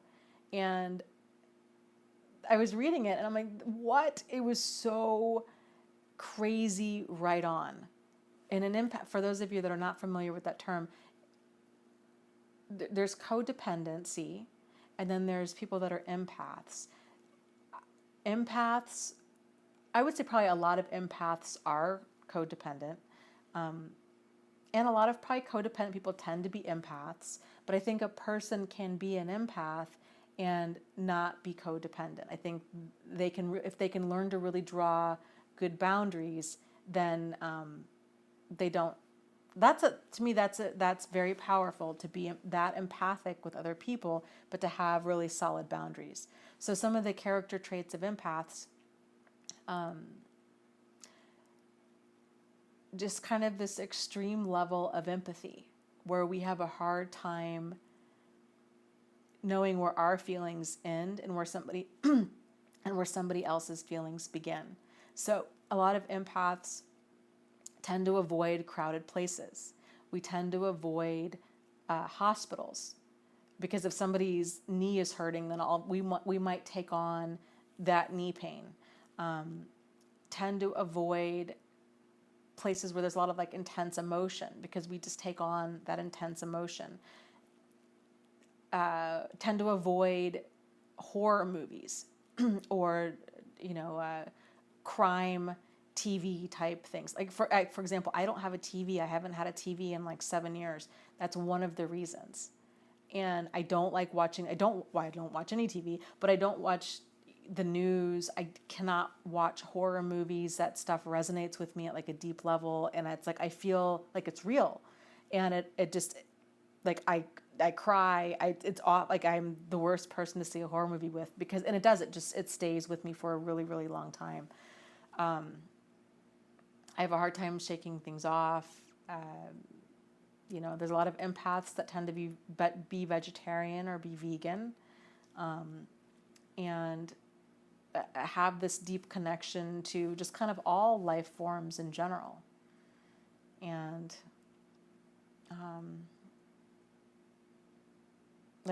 for me, I've been vegetarian. I would go from vegetarian to vegan to brief periods back to eating meat and fish and stuff again. But then it was always for ridiculous reasons, out of peer pressure, or lately it was, I had some blood work done and my protein, my creatinine level was low. And so they're you really need to work on getting more protein in your diet. I had fish a couple times. I'm I can't do it. I feel guilty for freaking a long time after that. So, it's just, I don't know. It's interesting. There's a lot of commonalities with between us and between our experiences and all of it. I will say too, I just decided, I kind of got into watching this show, Game of Thrones. So the guy I've been kind of seeing, I don't even know how it happened, but we started watching Game of Thrones. I had never seen an episode of it before, and I'm hooked. And it's like this awful, like violent show full of like betrayal and deceit. It is I don't watch stuff like that at all, but it's such a great storyline that I can't tear myself away from it. But I was telling somebody the other day, I said, I feel like I'm gonna need to go into therapy for the show because I'm so not okay with what's going on. Like, it's just awful. And of course I'm like, I'm 39 years old, but I feel like a little kid because anytime any gory scene comes up, I'm gonna close my eyes. I can't watch it. It's bad enough hearing it. So, yeah, Amber was saying she can't do horror movies. She gets nightmares. Oh, I hear ya. I'm the same way. B says Game of Thrones is crazy. Yes, it is. I ended up binge watching all of season one, all of season one, like 2 weekends ago. And I was walking around like I felt shell shocked. Like there was so much that happened. And I'm like, what? Like this, what? It was awful. It was awful. Awful. I was waking up in the middle of the night. I'm like, I need to talk about this with somebody. Like, oh my gosh, that show is just something else.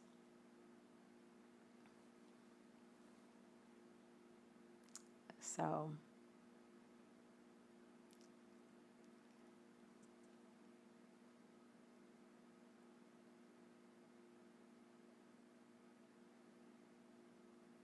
yeah, Sylvie was saying, I was tormented by The Wizard of Oz growing up. We watched it every Easter and it terrified me.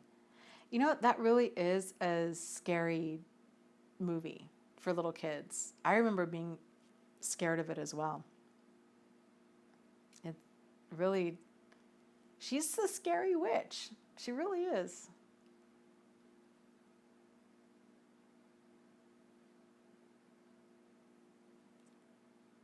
I think there's a lot, people are talking about Kurt Cobain possibly being empathic, and I think there's a lot of creative people that are.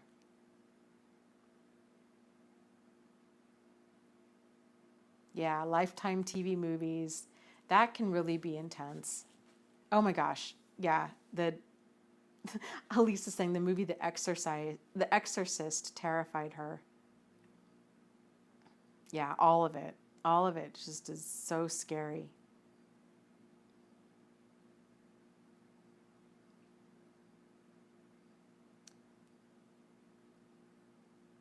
So,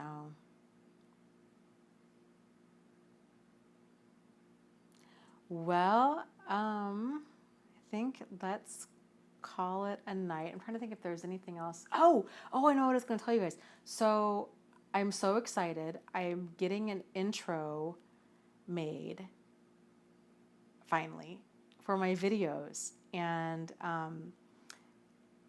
this guy is working on an intro video and then like what's called an outro video, which makes me feel like so tech savvy and in the know that I know the words like outro video. But it makes me feel like I know what I'm doing, but we all know that I really don't. But so I'm excited. So the intro video, I think it's going to be done soon, and I'll be putting it on my videos very soon. So yay. It's like official. I feel like it's really going to be like a real YouTube channel now with an intro video and all that. So that's super exciting. And yes, Melissa says, I'm looking forward to your intro. I'm so excited for you guys to see it, and I'm so excited to hear your thoughts about it. So I hope you like it as much as I do. It's kind of long for an intro. I will just say that. It's about, I think, 15 seconds. And most intros keep getting shorter and shorter. When I've only been on YouTube for like not even 2 years, like a year and a half. And the intros in my time here have gone from like 20 to 30 seconds down to now they're like 3 to 5 seconds. And that's what I was trying to get, like 3 to 5 seconds. But we, you know, it just ended up being a lot longer. So, but I think it's worth it. We'll see. Super exciting.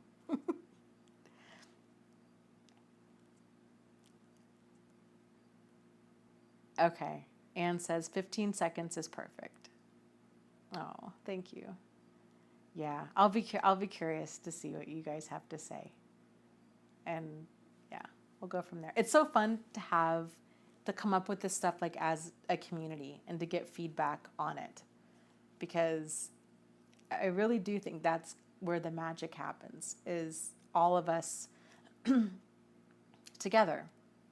Because like we were talking about before, we are on, I feel like we're like the first wave of not just us, but like all of the stuff that's going on right now. I mean, kind of all of these different channels on YouTube that are talking about it and everything. This is, to me, it just feels like this is like the first real big wave with this. There's been some front runners before, but I feel like this wave is really growing momentum, which is exciting. And this is such a new area of like awakening and understanding and all of it. So it's awesome to have the community come together, because I mean, obviously, like I don't have all the answers. So, but I think together that we really do. And I think that's where the magic happens. So, yes. So with that said, I'll see you guys next Wednesday, 8:30 p.m. Eastern Standard Time. I hope to have a new intro by then, and we'll just go from there. So have a fantastic week, and as always, you guys, you're not alone, you're not crazy, and you really can move forward and heal from this. So take care and have a fantastic week. Okay? Bye.